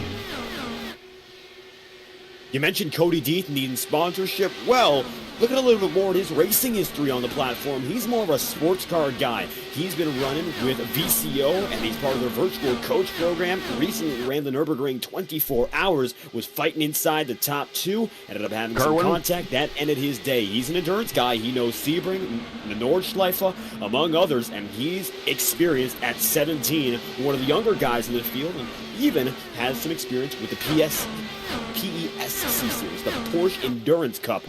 He is a sports car driver by trade, but he knows what he's doing here. So Kerwin getting around Lions now. Sora is taking a look at the inside of Lions. Yeah, I think we'll slap the wall a little bit coming off a 2 over there. Casey Kerwin gets a huge run. Jose Soria all over his rear wing as we work lap 75 here, Gary and gentlemen. It's yeah. Pit windows are coming up soon. Yeah, 29 laps for all of our leaders. They're on this current stint. The next car is Romanitis is 25 laps in. Pinto's 24. Christian Abate at 25. And we got Michael Cozy Jr. is 24 laps of this. So some guys might stay out and go a little bit longer. But this trough is going to be open very soon for these first couple of many of these drivers, as they are 29 laps and now 30 laps into the stint, and really that's about the average stint length for a lot of these cars. So we expect them on pit road anytime. Anytime yeah, now. I think they might be able to get about 32 tops. And you know what? They're all conserving fuel, at least the guys, from mid-pack. There's no point in pushing it at this point. So you might even get up to about 33, maybe maximum 33. So full gas is 29. If you're leading, full gas is 29. You can do, we have seen as many as, really you can do the max is 33 if you're competitive. We have seen 37 and 38 laps. Yes, we have. Yeah. Yes, we have. What, with no yellows? There was, I know one was with cautions. Oh, well, okay. Well, we saw 30. Oster, Burrell, that crew. I thought we saw. Didn't we see? Teach me that secret. Didn't we see Kraus go 36 last night? Yeah. No, I mean, there have been. Sorry, continue. Under green? No. Yeah. Yeah. And only green? Yes. Yeah. That's incredible. 36? Wow. Yeah, and I know one thing. He was not leading at the time. He was leading, but he had a black marker that came back to him. That wasn't a teammate or anything. Oh, Peters loose on corner exit there and one. So I expect to see him down pit road anytime. But he had a car to come back to him, had made a late stop. It didn't have to stop, so it was full burn. And it was just punching a big hole in the air for Kraus. Kraus just sucked right up and in and stayed right in the hole. Luke Peters loose coming off that corner. Gustavo Ariel now begins to reel him in. He's closer than he's been in the last several laps. Peters, interestingly, now he's the only one that's in clean air. And here he comes. Peters is coming into the pits. He's the first one in. Did he get to the limits? Here comes some more. I'm going to check on his speed to see if he was at the limit before the line. Well, we'll see for sure when he gets serviced done with his car, if he gets stuck with a 40-second hold or not. Up on the jacks, pneumatic jacks on these cars. They shoot out from the bottom when they stick in an air hose. Now it has been disengaged. Tires have been changed. He's down and away. No hold. Standard stop for Luke Peters, your leader, 9.5 seconds in the box. Now, he wouldn't get a black flag when he came out. He would get a black flag if he came out, if he sped coming pit out. But right, if he came in speeding, he would get the black flag and it would have a hold. Yeah. Right. He was actually at 67 miles an hour when he hit the cones, but iRacing, thank God, has it built in that if you do exceed the pit speed limit at the cone, they do give you a chance to bring that speed well under where it's supposed to be and then build your way back up, and they won't penalize you. There's a little secret for you. Brandon Tross in the chat said you can do 37 laps under the green. So on Tuesday night, we saw Valeska Kraus do 36 bad because we have a yellow flag 2 laps to go, maybe something like that. So I guess these guys could be go for 37, almost 38, or no? Well, Gustavo's on 35 right now, Luis. So this is very interesting. Not only him, but Aaron Vasquez and actually a few guys behind him. They're all on their 35th lap. Yeah, a lot of them, all the way back to Caleb Hydes in 12th on their 35th lap. Dominic Lukamonski, Luke Omansky. Again, I'm saying that wrong. I am the butcher of names. He is 31 laps into his current run. And Lucas Lindquist just came around. It was Luis Nunez. So I think Nunez is already a lap down. But he just came around, and now Lindquist comes into the pits as the rest of the leaders are still on the racetrack. Did Ariel come to get speedy? We saw him lock his brakes up. No black flag showing for Ariel. No blacks, okay. No black. No blacks. Remember, the longer you can stay out here, the better, because one, the overcut is more powerful than the under, and also you want to save those laps for later. Michael Romanitis, your pole sitter, has gone a lap down. He runs right behind Aaron Vasquez, so that's something that we may want to keep an eye on. He'll, of course, go back to the lead lap once everybody pits. But Michael a lap down. Lyon coming to pit road. Casey Deep. Kerwin. Casey Kerwin stays out. Aaron Vasquez stays out. And Romanitis picks up that lap. He just came around the leader. Well, he's got the fresh tires. He's not conserving. But Aaron Vasquez is still out there, and he's on lap 37. Will Lyon overshot his pit box. Caden Rush stays out. Dominic will stay out. Yeah, I heard that.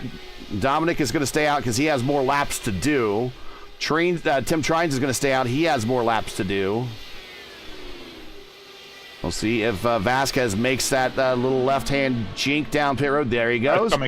Casey Kerwin coming in. Good call. Caden Rush staying out. Wow, this is going to be 38. I got to talk to these guys and find out how the hell they're doing this. Dominic coming to pit road. Tim Trines, pit road. So Aaron Vasquez, or who is... Caden Rush. Caden Rush, there it is. Caden Rush. In that Polo livery. If Caden Rush doesn't come in this time, I'm just going to leave the broadcast. I'm out of here. All of a sudden here, is he running out of fuel? Rick is left. I think is Caden Rush running out of fuel? He's slowing down dramatically right here. He's only at 200 miles an hour. Yeah, he's under power. He's under power. We still see RPM. Cut it close. Yeah, he did. Michael Cozy stays out a little longer, but he's got himself on a slightly different strategy, so Cozy should have about 2 or 3 more laps in him here. 2 or 3 more laps. Yeah, he's on lap 34 right now. Caden Rush is in. Okay, so we could basically reset the field at this time. Now, Rush, so if Cozy catches a caution, this is really going to... Well, no, not really. Everyone will... he doesn't have... Everyone that's... take that back. Him catching a caution is just really going to not really help him at all at this point, because he'll have to pit, and then everyone's going to cycle through. There's nobody a lap down. Everybody that's in this race back to 22nd on the lead lap. Here comes Cozy.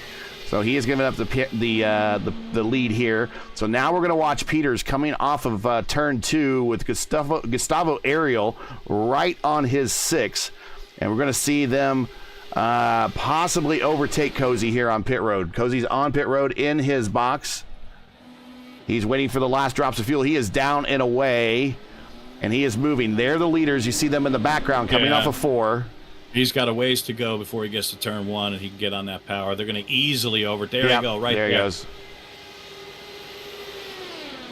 So Luke Peters picks up the lead. Gustavo Ariel, second place, staying right there again. But they have themselves a 2.8 second gap back to Vasquez. They have broken that draft. The leaders now are by themselves.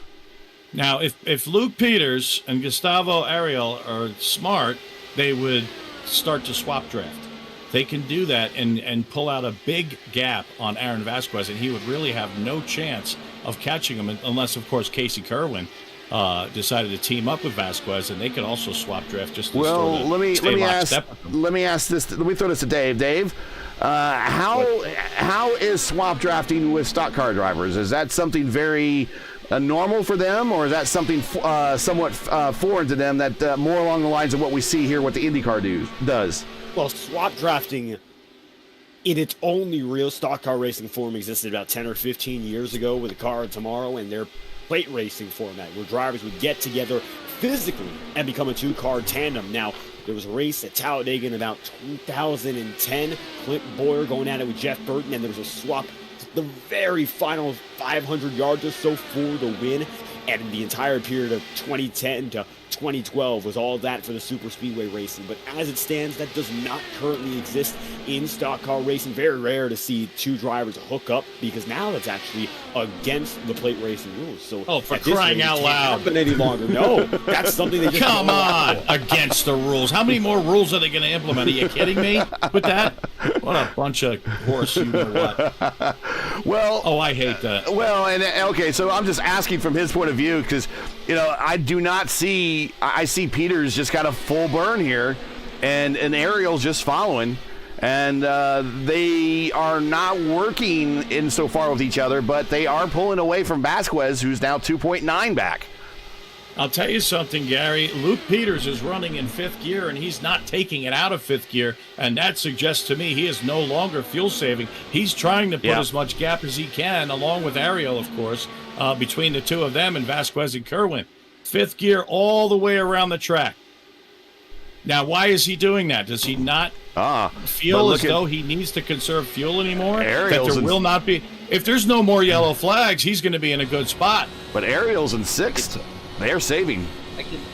I can tell you why. Ariel's definitely saving. Go ahead, Mark. Tell you why I'd be doing it. It's safer. So Peters and Gustavo Ariel right now are in a really good spot. There's two of them by themselves. They don't have to worry about anybody battling them for position. The nearest car to them is 3 seconds behind. Vasquez and Casey Kerwin and that crew, they're gaining fractionally, maybe 50, maybe anywhere between 25 and 50 thousandths a lap, which they're not inside the draft window. So they're just kind of right. They're safe. They don't have to worry about anybody battling. They don't have to worry about somebody coming along and netcoding them. They're saving their tires. The tire wear can be extreme in these fixed setups sometimes in traffic. Well, they're not wearing theirs out because they've got clean air on the noses. Just kind of walking away a little bit.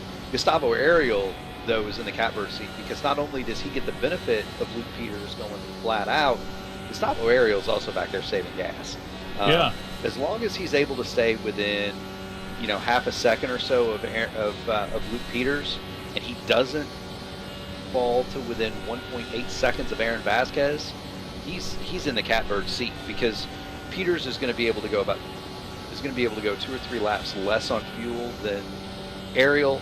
And when Peters pits, if Ariel's still got that advantage, he's just going to be able to turn up the wick and drive away. Yeah, Ariel running in 6th gear behind Peters. Peters in 5th gear all the way around. Those two cars running 1-2. Behind them, of course, is Aaron Vasquez, Casey Kerwin. The lead car between those two, 3rd place, Aaron Vasquez. He's also running in 5th gear all the way around the track. So he is trying desperately to catch those lead two. He's about half a second outside of the draft window. You need to be within 1.8 to make it work. The gap right now, anywhere between 2.8 and 3 seconds right now, stable at 2.9. So he's 7/10 out of that window. They're going to get there by the end of the run. I'm showing 2.4. That's behind Gustavo, right? Right, but the window's 1.8, so he needs 0.6 of a second to pick up the draft. Yes. Once he gets to within that 1.8 second window, you're going to see that gap close rapidly, and it's down to 2.3 now. The irony is, if Peters and Ariel would swap, and you could definitely do that between the top two, they would start to pull away from Vasquez and Kerwin. Yes, Maybe and $2.4. that's what led to my question to Dave. Was like, well, how used to would a stock car driver be to that? And it doesn't sound like that's part of their normal racing repertoire, so to speak. Now, I think with Ariel, he might have a little bit more experience in an open wheeler. I don't know exactly what his experience is, but I believe he does by looking at. I think he has a team car, and normally with team cars they at least do some type of officials, IIS, fixed, open, something like that. So I'm assuming he does. He might just see this as an opportunity. Like, fine, if you're not going to race and work with me, I'm just going to use you. Sure. Oh, Why not? And I'm surprised. I'm surprised we haven't seen a radio transmission from either Peters or Ariel, because we can talk to each other. I don't care if you're my teammate or not. Sometimes your friends are where you find them. Yeah. And right now, I've found a friend. I'd be hitting that radio button. Hey, got a friend. Let's go. Got a friend in me. You got a friend in Which me. begs the next question to David, I guess. How many of these NASCAR drivers, especially the pro guys like Kerwin, might be in a Discord together somewhere? Would this be something that they would work together on? Yeah, That's what I want to touch upon, but I don't think they're necessarily working together. You got to think more about the team. So Casey Kerwin right now driving with the Spire Esports crew, and for Michael Cozy in the Coke Series, he's with Front Row Motorsport. Now, both of those teams are connected to real-life NASCAR. Spire, part of the Chevy Group, and they work with Hendrick as a sponsor for their truck operation. As you know, Hendrick had Kyle Larson come in for the Indy 500, and as for Cozy, well, he's with Front Row Motorsports, and their flagship driver, Michael McDowell, was the 2007 Formula Mazda champion. There's some open wheel experience there. Now, I wouldn't say it directly comes down the pipeline, but that's experience that comes from the real world in these teams. It's sort of embedded in how they work.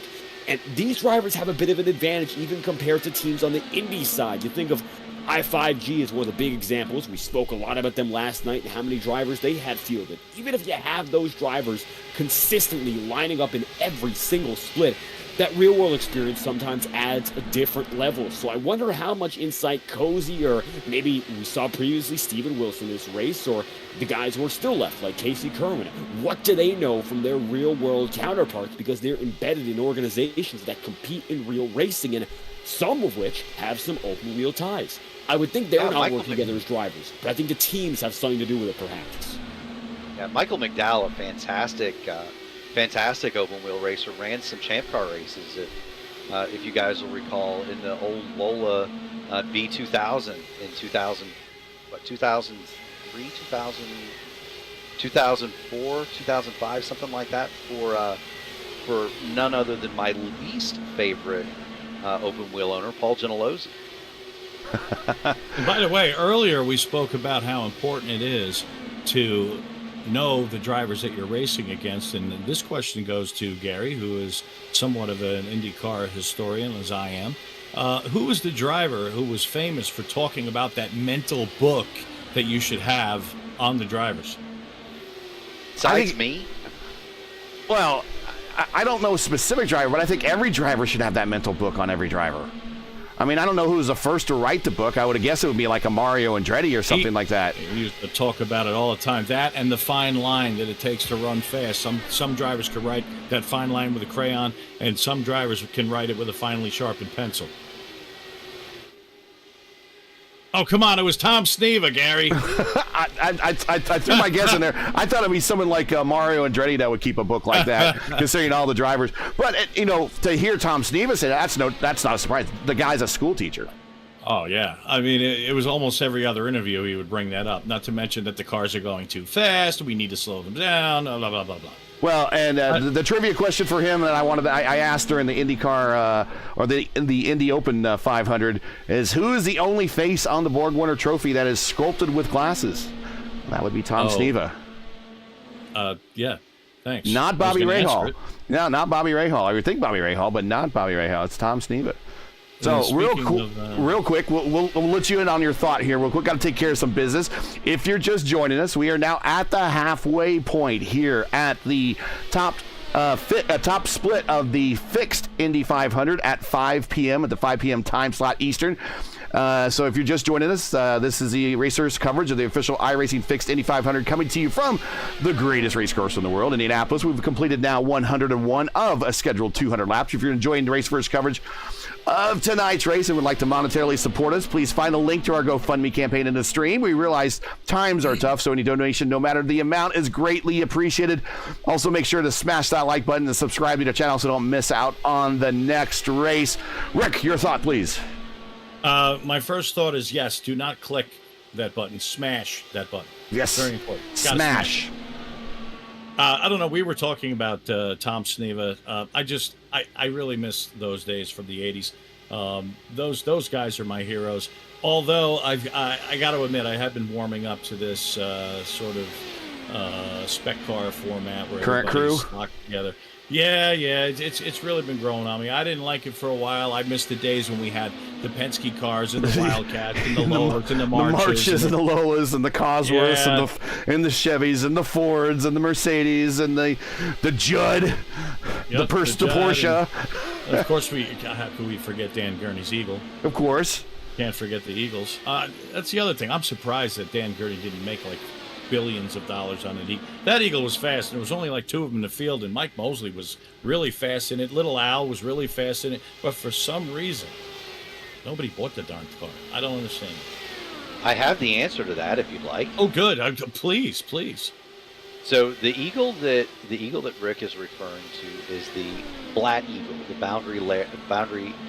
boundary air car. If you look at those cars, they were basically darts in the front. Yeah. And they had this really weirdly sculpted tail. The kart series outlawed the aero concept upon which it used And because they feared rising costs, and they feared that teams would have to then operate 2 separate cars. If you recall, that machine was not competitive on road courses. It was amazing in the hands of Mike Mosley on an oval, the Pepsi Challenger. He drove it from last to first in Milwaukee, yep. And whipped everybody in that car. But it used a Pontiac stock block engine. And the fear was that the teams would then have to have a black car for the ovals and a regular F1 style car for the road courses. And so they basically wrote the car out of the rule book. But unfortunately a very neat looking machine, very well ahead as most. Talking about biting the hand that feeds you. Wasn't Gurney, watching Cody Deeth get a little squirrely off before. Wasn't Gurney one of the founding fathers of kart? Gurney is the founding father. The white papers. Yeah. White paper. Yeah. I'm going to say, talk about the hand that feeds you. That just totally bite it. Ouch. No, you can't run that car. But I'm one of the founders. No, you can't run that car. And that's not the only time that kart did that. They did the same thing with the 1990 March that Porsche had custom made for their engine. They had that. Well, when the engine, it was the chassis. It was the first entirely carbon fiber car. I thought they had to make it a little bit differently because of the dimensions of the engine. But I believe with it, if we're talking carbon fiber, then that's about the right time as well. Well, all the cars were supposed to be carbon fiber in 1991.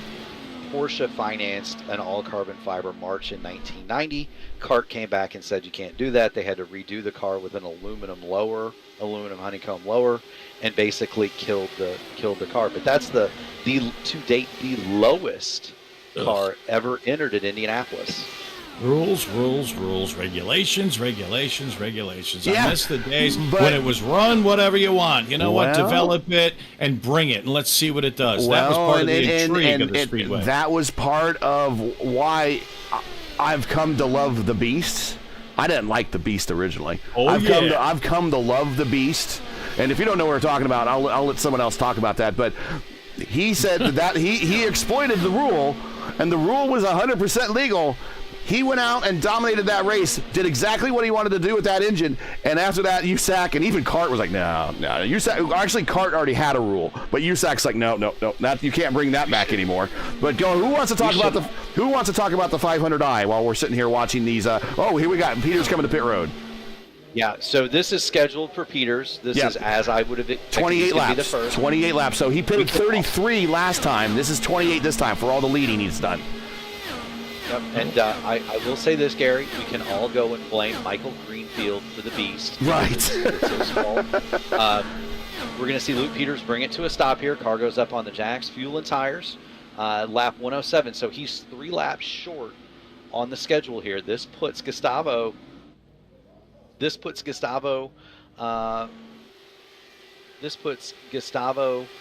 Ariel in the catbird seat. If he was saving gas, you need to make it to one. We need to make it to 110 here. 10, yep. Need to make it to 110 here. Gustavo Ariel may be in the catbird seat. Luke Peters may have just driven himself out of the Indianapolis 500 without a caution flag.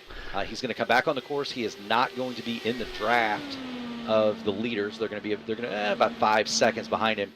But Luke is going to have to get the hammer down. I am expecting Gustavo Ariel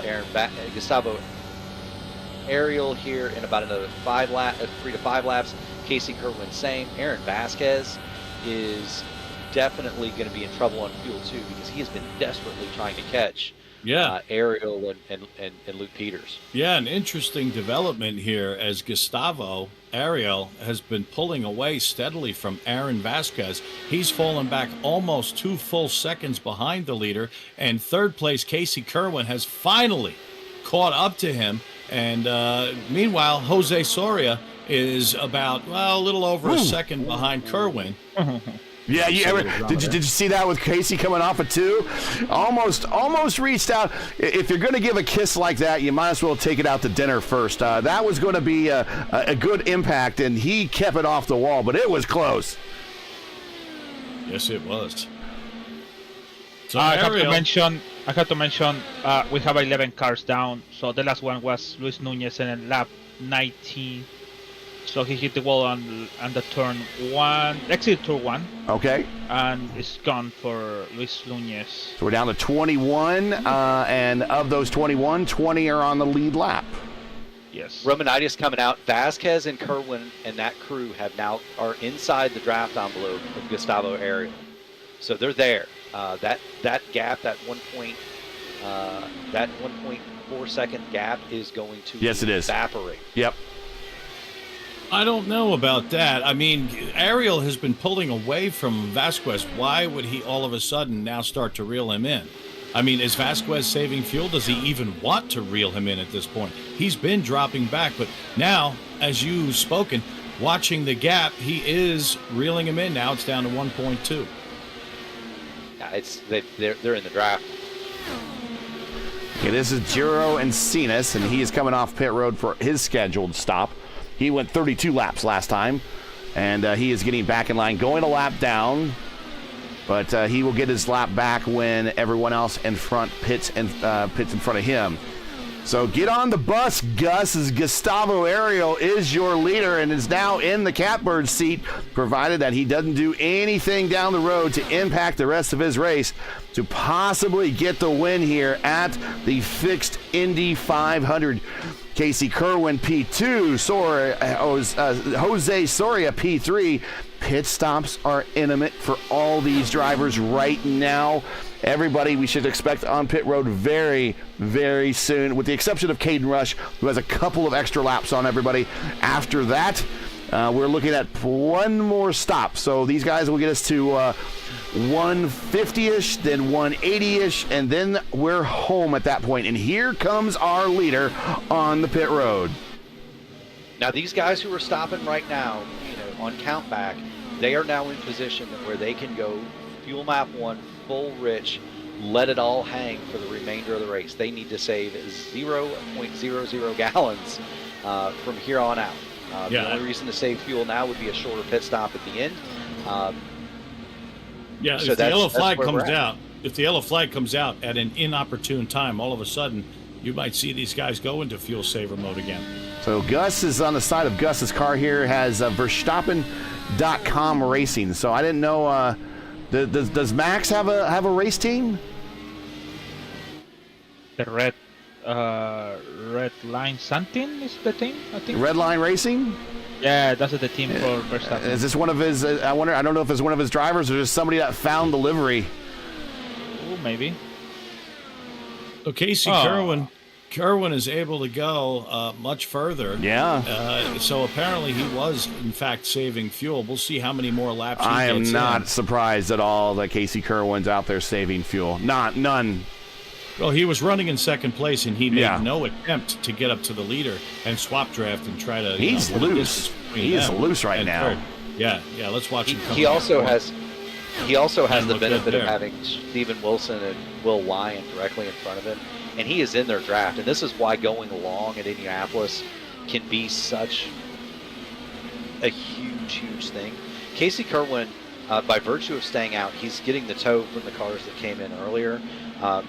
If everything's equal and the leader pits, he should come out about 5 seconds ahead of the lead group. Well, Kerwin is catching these guys that pitted from 5th, 6th, 7th that were, a couple of seconds behind. Now he comes out there in the draft envelope, and he is wiggling like crazy. He needs to pit that car just for a new pair of shoes. So Ryan Walker, one of my broadcast partners on the IIS's Team Redline, is Max's team, and Francis McGinnsey, 11K Road. We're watching him right now. So I guess Gus is one of the road car drivers for Redline. Okay. It makes sense because he have 11 point something iRacing. Yeah. And also the license is War or something like that. The black one. Yeah. Yeah. So should make sense. So your current leader, Caden Rush, just called out he's going to pit this time. That'll give Michael Cosi the lead. If he decides to stay out, we'll watch. Yeah, Cosi will get credit for some. Yes, he's staying out. Cosi will get some virtual lap lead dollars there. So, Kerwin is going to come out at the back of the lead group, and he is going to have anywhere between a 9 and 3-lap fuel advantage. Well done for him. Luke Peters, Brandon Trost is exactly right. I think Luke Peters may be in trouble on fuel here, fellas. there is nobody around Michael Cosi. Nobody. If you look behind him, the closest car to him 23 is seconds. the pace car. 23 seconds, yeah. That's after passing the pace car in turn 1. Yeah, he was almost in a turn 3, and I scanned back. Here it goes. And the first car was the pace car. He's one of the first spots down there, so he's going to get to his spot really quickly.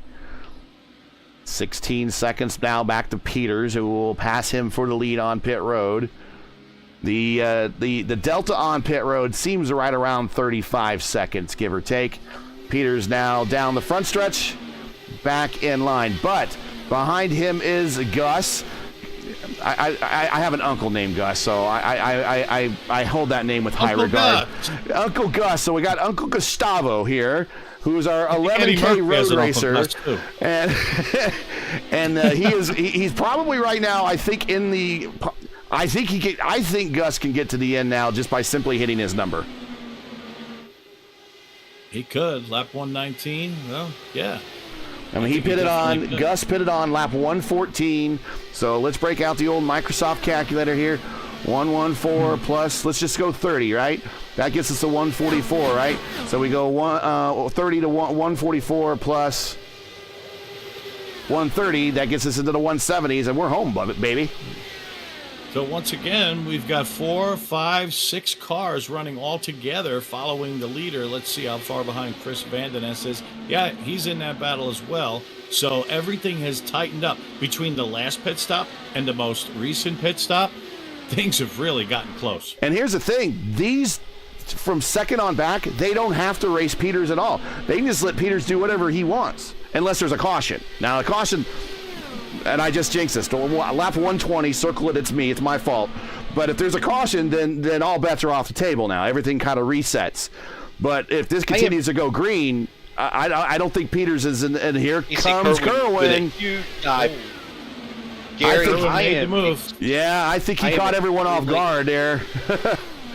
I am extremely surprised, and I'm going to go ahead and say it. You called a race earlier today with me in the California 500 and the Velocity Online Racing Series, and I would wager to say, and I haven't watched it back, I would wager to say there were times where I was leading the race pulled over and let people pass me, and you knew exactly why that happened. I am astounded that Luke Peters, knowing his fuel situation, hasn't literally just pulled over to the left down the main straight, gone half throttle, and say, boys, after you, Dave, I'll toss this over to you. Inexperience, possibly? There is a good chance that is an experience. At this rate, either he's doing it for the screen time or he just doesn't quite understand what's going on.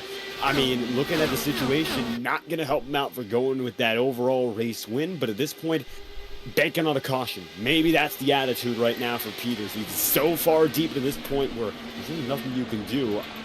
I'm surprised he's not going to give in, but I think maybe his understanding is that if he lets someone like Kerwin go by, there's no way he's getting it back regardless. So fend off as long as you can, hope for a caution, which we could still see, and just stay at it, which I think right now with Kerwin slowly but surely closing in, that just might be how Peters' frame of mind is I think the hope is right behind him, lap down 21st. Cody Deeth, get around him. Cody Deeth. Yeah, if you're Luke Peters, you have to understand here, pull over and let Cody Deeth go. Cody, yeah, he wants his lap back. There he goes. Yeah, that's the best thing that could happen to Luke Peters. And now you better dial that fuel map way back, and just let Cody Deeth be the pigeon. Cody better remember to readjust his bars, yeah, or whatever he's working with. Yeah. He just got real loose coming up. Yeah, that's what happens when you got the clean air, and then all of a sudden dirty air. You got to rapidly reset the tools. He is in 6th gear, so he's gone to 6th gear, now to 5th gear. He needs to keep it in 6th. Really be able to make up enough, though, to sort of get himself equal with the rest of the field. I try to get the word out for as many people as possible about this broadcast, and not everyone hears about it, of course. We're not as big as some of the other broadcasters. And, if he had a spotter that was tuned into us, we're giving him the winning strategy right here. Back up, save fuel. Yeah, looking at, I'm just taking a look at the chat now, the live chat. Mark Andrew says he thinks that Peters may be in trouble. That's Murph. That's Murphy. That's Murph. Yeah. Oh, that's Murph. I did not know that. Yeah, so talking to Trost, you talk about guys that are familiar with each other. Brandon Trost and I have fought more wars in this car than I would care to remember. But Brandon's a good guy. He's a rocket fast dude, and you always have to respect your competitors. You know how I know I like the guy? Because a lot of people don't like him, and that tells me that he's really fast and he's pissed people off. And those are the type of people that I want to know and get to know better. So he's been in a couple of our top split races. I'm sorry that his day ended so quickly here, but he seems like the type of guy that if you can get along with him, Murph, I mean, you know how you and I get together, we should get along just fine. So stick around, Brandon. We appreciate you being here. Oh, there's times I've thought about launching him off the top of the Pagoda with a slingshot, but most of the time he's a pretty good dude. And by the way, the fuel saving is not over here. Now that we have the pigeon out in front, Luke Peters is going to be able to save some gas. And the other thing is that, yes, they can all make it now. Gary, if I can save just a gallon or 2 or 3, I can have a shorter pit stop at the end. So there's still a benefit to running that thing lean, because again, the overcut is powerful, and if I can stay out an extra few laps where I don't have to take as much fuel, shorter stop on pit lane. The other bit is that if you don't run this fixed setup very much, yep, there it is. We got cars coming back to Chino and Cenas. Not on the racetrack though. It's not going to cause a yellow. No, I think so. Will Lerion is I think so. It's gone. He hit the wall very hard. So I didn't see Gurro hit the wall. On the exit turn 2. Let's watch him here. He's going down the front straight. He's going down the front straight. He's really just kind of by himself. He's probably in the envelope of 2 cars in front. Now here's what's happening. 2 cars in front of him now are blocking the air. Now they go single file. Now there's 2 different lanes they're using there. So everywhere he goes, he's getting bad air. So I'm sure he feels real comfortable. And the impact's going to come right up here on the exit of 2. He's probably adjusting the weight jacker to get more rotation. Here we come. It's not a concrete thing. He just comes right on out. And yeah, I think that's a little too much weight jackers that started to over-rotate at the end. What a catch, though. What a catch. I don't think he hits anything, and he's back racing. So unfortunately, it's just going to cost him some time on the racetrack, but he's still in this thing. So if a caution happens, he's right back in line. He's now in 13th. One thing to note about Luke Peters, and we discussed his inexperience while pulling up his league racing repertoire, only one race in his league racing history with the Dallara IR18, and that was in the summer of 2022 with the Association for Competitive Online Gaming, otherwise known as ACOG. Now, they're a very big, or they were a very big, oval racing league on the NASCAR side. Harry Grindell, the Brit with the Renault, got the victory there. A few familiar names in regards to the field that we've seen previously with Luke Peters in his racing career. A few drivers who have raced alongside him for a while, but one name in particular might stand out, Dudes Castroneves, Elio Castroneves' nephew. Looking at Peters, though, in particular, he started 8th in that race, finished in 20th. It was a 250-mile feature, and Peters not able to get the job done. Matter of fact, he was out before the first half came to a close. So overall, Peters did not have all too much experience with this car at this track. At least his records show the same situation. So it's maybe a little bit more of a shock, if anything, that he's made it up here with that in mind, but the strategy is still catching him out clearly and doesn't know how to handle that long term. I don't think anybody with the last name of Castroneves will account to anything here at this racetrack. I was going to say, Gary, and to finish my point about the fuel. The reason that you would save fuel and want to leave it as long as possible and short fuel is that there are very limited ways to fix setup race. So no tire pressures. Can't adjust. You cannot adjust tire pressures, wing angles. No. You can do none of those things. You have the in-car tools, bar, front and rear anti-roll bar. You have a weight jacker. But the other adjustment that you can make is the amount of fuel in the race car. If you get these things on lighter fuel, sometimes it wake that baby up. If you're real understeery, as these cars tend to be on a fixed setup, if you can put 13 gallons in instead of 16 gallons, it's going to free it up a little bit because you don't have as much weight in the back, right? Yeah. The fuel tank is in the bottom in the back of the car. So if you can light fuel it, it's really going to affect the handling.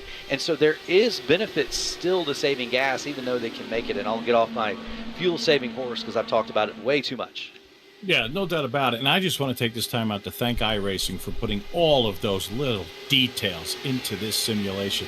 And, I got to also give kudos to the sim racing industry because this is literally the only sport that you can truly simulate.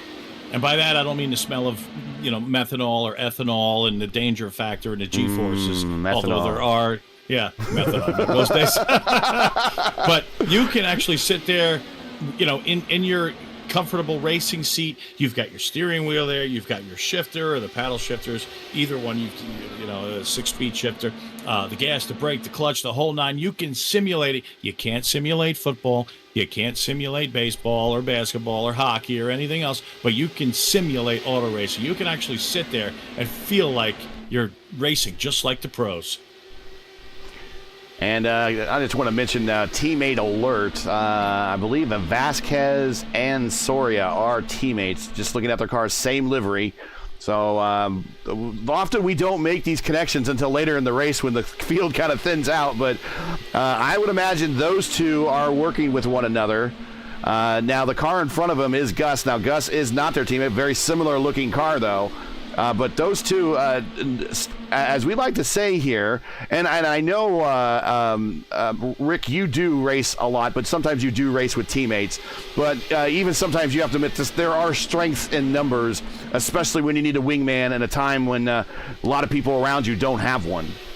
You're right. There is strength in numbers when you have a teammate, but interestingly, for the past several years, I haven't run with anybody. I've just made a point to be a lone wolf. Because I found personally for myself that I actually do better when I don't have to worry about what's going on with everybody else, and I could just focus on myself, my race, what's going on with my car, rather than consider it. There's pros and cons, there's pluses and negatives. I think that for me, the negatives kind of outweigh the pros. I like to run by myself and just focus on my race. Gotcha. I like to run whatever way is going to go fastest. By the way, that fuel deficit is going to come back to haunt Luke Peters here. Yeah, it's time. It's time. I was just getting ready to say that. He is 28 laps into his stint now. He went 29 last time. He might get a couple more laps out of this one because he's following, who is that? That is Cody Deeth. Cody Deeth. But I expect to see Peters anytime down pit road.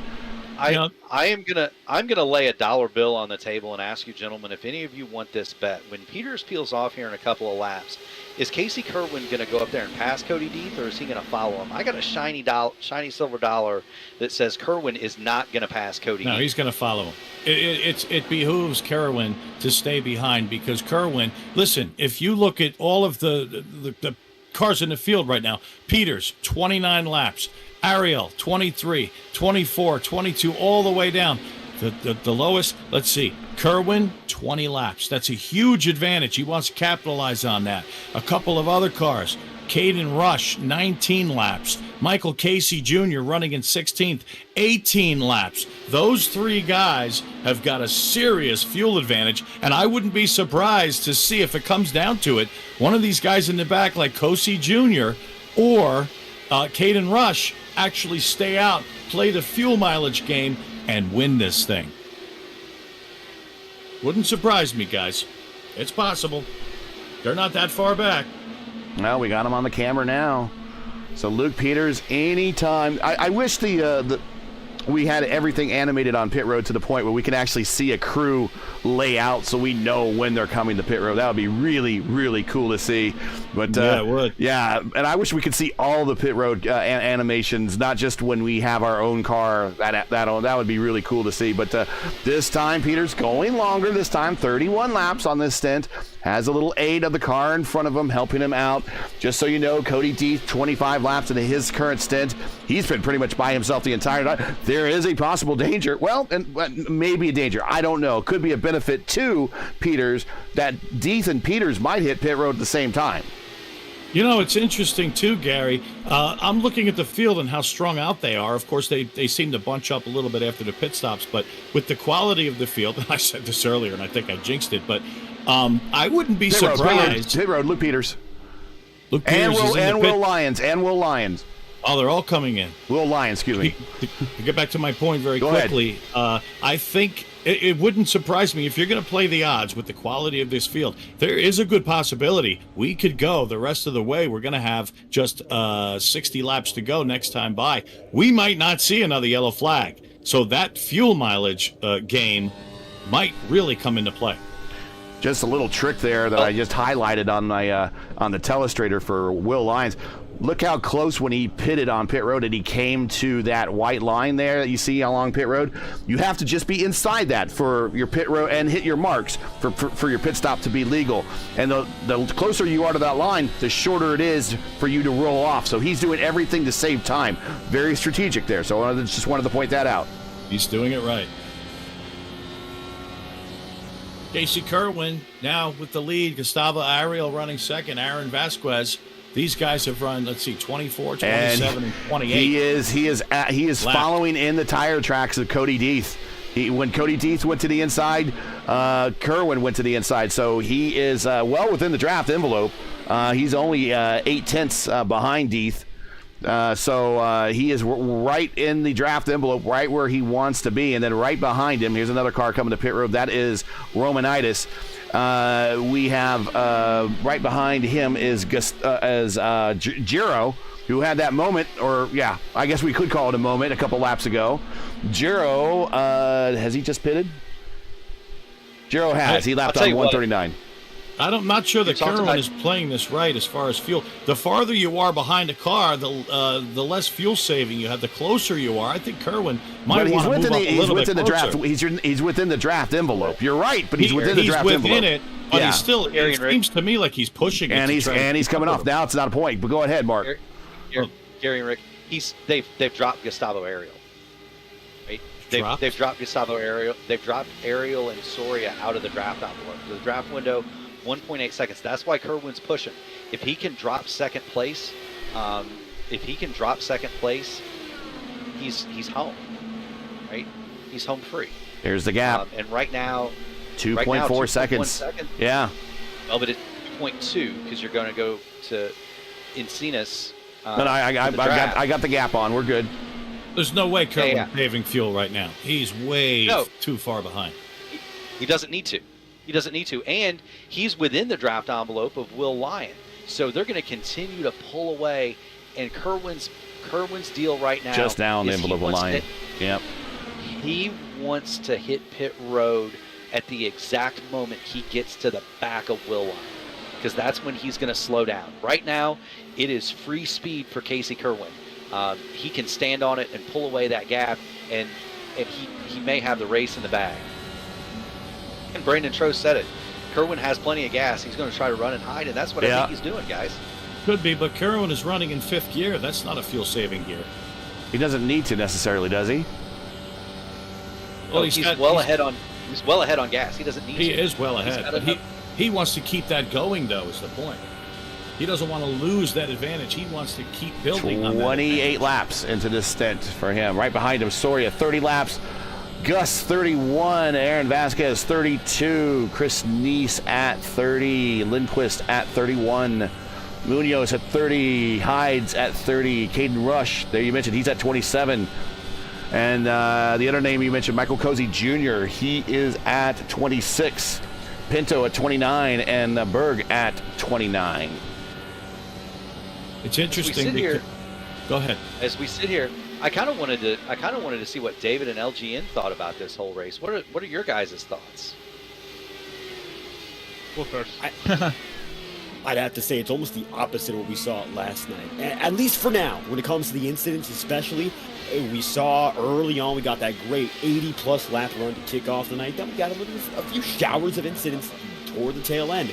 Tonight took out a few more because we got the incidents first. That last lap 1 incident in particular, that was destruction.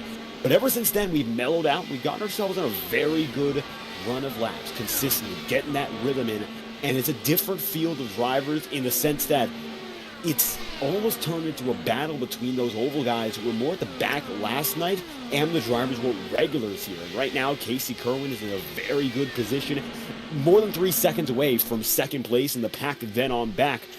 Then you got your drivers who have slowly but surely made their way up here, like Michael Cozy, Caden Rush, and I'm going to go back to qualifying to race gains right now. Cozy's come from 30th to 6th. Biggest mover on the day, tentatively speaking, and when it comes to his strategy call, overall, he's very close with everyone else, so that looks to be a serious gain of over 20 positions. Could be 24 if he gets that position on Rush. Well, and Rush is right in front of him, and they are on a very similar strategy and schedule right now. If he knows that, I would continue to follow Caden. Soria's in. Soria's in. All right, there we go. There we got it. If I was Cozy, I'd just follow Rush. Just follow him right to the pit stop. I think that's exactly what's going to happen here. At the line, they'll cycle up once again, do a real good job, just about 9 seconds off your leader, but when it comes his spot, so, and I think it's because he was following Soria, and he should have been in the not in the pit lane, but the next lane out, and that's going to cost him time on pit road. And I will tell you how much time that cost him here just in a second. That's going to cost them a lot on the racetrack. Yeah, I'm gonna give you a. We haven't had a yellow in a while. Chris Van Den Ness is in as well, by the way. So Soria was on pit road 37.5, 9.4 in the box. Ariel was on pit road 36.9, 9.6 in the box. And Kerwin has got an 8.6 lead on Caden Rush right now. Yep. And it looks like is Kerwin preparing to come in. Yes, Here he comes on turn is. 4, and Kerwin's coming in on lap 32 of his stint. Caden Rush is on lap 31. He should be able to stay out, but he may not be a factor. So this will get him to lap 180-ish, and then he's home at that point. So one more stop after this. These last 2 stops of the day, extremely crucial. That's where mistakes are made. We've seen it before at the Real Indy 500. We saw it last night in the Open. There he slides to a stop, hits his marks. We already saw one of your leaders, Gus, that I thought might have a shot at the win, might have just lost it by sliding through his spot. We see Kerwin hit his spots, hit his marks, get the fuel, get the tires down and away, doesn't speed to the cones, off the button, bringing it back up to speed, and let's see where he slots in. He's still running third at the moment. These guys are trying to run him down. Here comes Luke Peters. Here he comes. Wow, did you see the way that's completely legal. I do it too. It's legal. I do it it's too. Legal. I've seen drivers not like it, but it's completely legal, and there's a Peters right in front of him. Peters 10 laps into his stint, and you know what? He could be right. He could be in trouble. 10 laps into the stint, he might not be able to make it. We know that Kerwin can literally go all out from this point on. He still is only going to have one stop to go. So by my calculations here, and remember, I went to Ball State, so math is not my thing. But, okay, we see those two other leaders are on pit road, by the way. By my calculations here, Michael Peters is going to be coming in. Luke Peters is going to be coming in. Luke Peters, about lap 171 to 172. He has been following in the tire tracks of Cody D for about the last 40 laps. Meanwhile, Casey Kerwin, if all holds to form, will not pass Peters. He is going to stay right there. He's going to be coming in with about 18 laps to go. Yeah. And why is that important? It's important because at full burn, you use 0.62 gallons a lap at Indianapolis. Multiply that by 18 laps, and he needs 11. You can only adjust the fuel in half-gallon increments, so 11.5 gallons is what he needs to take on. The magic number is 9 gallons. And the reason that I say the magic number is 9 gallons is that's the tire change. Yeah. So if Kerwin can stretch it to, say, lap 185, well, he's down to 9.3 gallons, and it's just a tire stop. The difference is about 2 seconds on in your pit box. And you, I think, made it a very long way of saying that it's a shorter fill for Kerwin at the end versus a full fill for Peters, who when he makes his stop, doesn't change tires. But I'm not so sure you don't want to change tires. No, I'm nothing about changing tires. I'm talking about the fill. For Peters, where he's on track for about a 170, somewhere in the 170s. He's got a fuller fill to get to the finish than Kerwin does. Yeah, but if you're going to change tires, regardless, it's even if you just put a gallon in, it's going to cost you about what it would take to fill about 12 gallons. And there of he fuel. passes him. He says, I'm going to pass him. Maybe he's hearing us. But you're right. It's about 5 seconds to change tires. So if you're going to be on pit road any longer than 5 seconds, I might as well put on new tires. Exactly.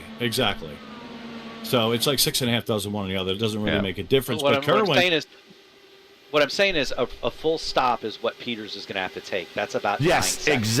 Exactly. That's kind of what I was at too. He's got a fuller stop. Kerwin's stop is going to be about 7 seconds because he doesn't have to fill. Right, he's going to save a couple of seconds right there. Yeah. Right. So effectively, that's Peters 2 football is 2 fields seconds behind. Right. He's 2 seconds behind Kerwin as they run just based on fuel. And you can see Luke Peters, he has to be here. It's almost like he hears this because now he dropped back. It's clear he's saving fuel. Jose Soria and Michael Romanitis, who is now 4th. What a charge he's put on for the pole sitter. Back up to 4th. Very quietly. But those guys are now inside the draft. And they're going to be coming.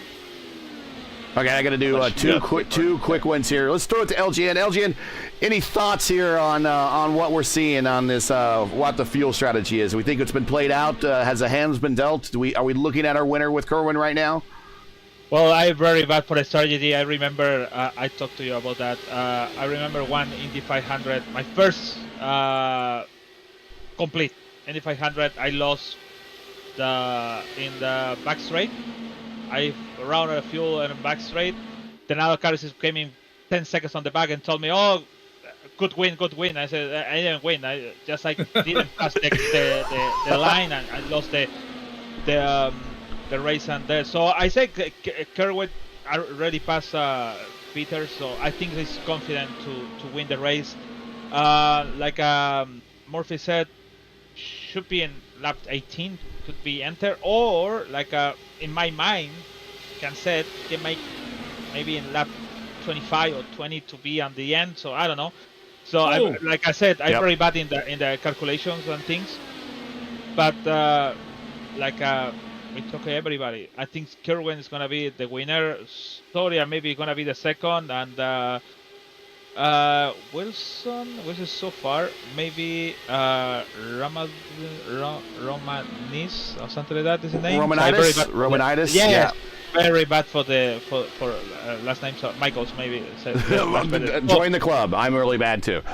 No, actually, I'm very bad too. So I never gonna be catch the last name too. Anyways, so I think Kerwin's gonna be the win, but just nothing is final until the checkered flag. You got yes, actually. Yep. Like right. we cannot be surprised. Like thinking about in 10 laps to go, yellow flag, everything again, everything. Yeah, everything changes. Yes, like right. what happened with the Villeneuve in the 95. His penalty 1 lap down, and he won the race. Right in front of Kerwin. Who was that? That is Cody Deeth. He's done it 3 times in the past 10 laps, so I don't know how Casey's going to feel about passing him. I've been watching that lap after lap, and if I'm Kerwin, that is my biggest fear out of 4. He's done that consistently. That could end up causing major trouble. I don't know about this for Casey. I think he's got to lie back here. Maybe he can't cut Luke Peters off the track, but right now, you'd rather stay in the race than lose it all just because of an errant pass. Yeah, go ahead. Sorry, but that's the thing what I said about the new people and the people never see, or the people you see every time. Oh, look at the track temperature, 127. Holy cow. Yeah, that's jumped up. I'll tell you, I don't think it would behoove Kerwin.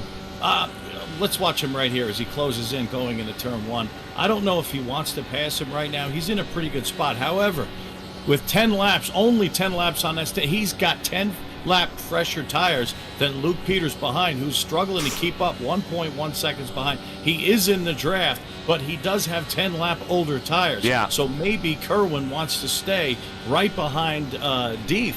I'm not really sure how he's playing this right now, but if I were Kerwin with those fresh tires, I think I would take a swing at him, get around him, get in that clean air, and then maybe you could run away from Peters. There he goes again. He must have passed. They have a 70 laps, the same tires, Cody. 18 now.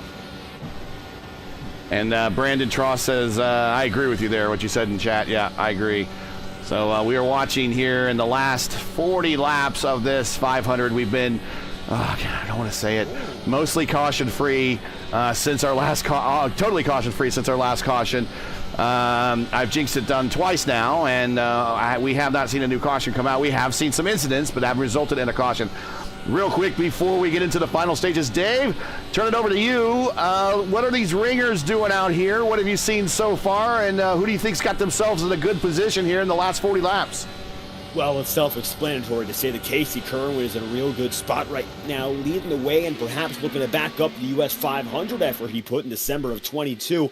But the big question comes to mind with the other ringers. Cody Deeth, we mentioned it very briefly. He's a sports car guy. He's done it in the PSC series. He's gotten it through at the long endurance races like Sebring and the Nürburgring on iRacing as well. He's all about attrition, but right now it hasn't gone his way in regards to being with the leaders, 20th, 40 seconds back. All things considered, though, despite the wall taps, he's been relatively calm and collected, and if a caution were to happen, he has a chance to maybe gain a few spots. Look further back to Luke Peters, a driver who we mentioned has not gone to this track in potentially more than 2 years with this car. Either way, it's a big improvement from that last effort in the league race that he's second still, but tires are the problem we're going to keep on discussing. That's more the general portion of this race.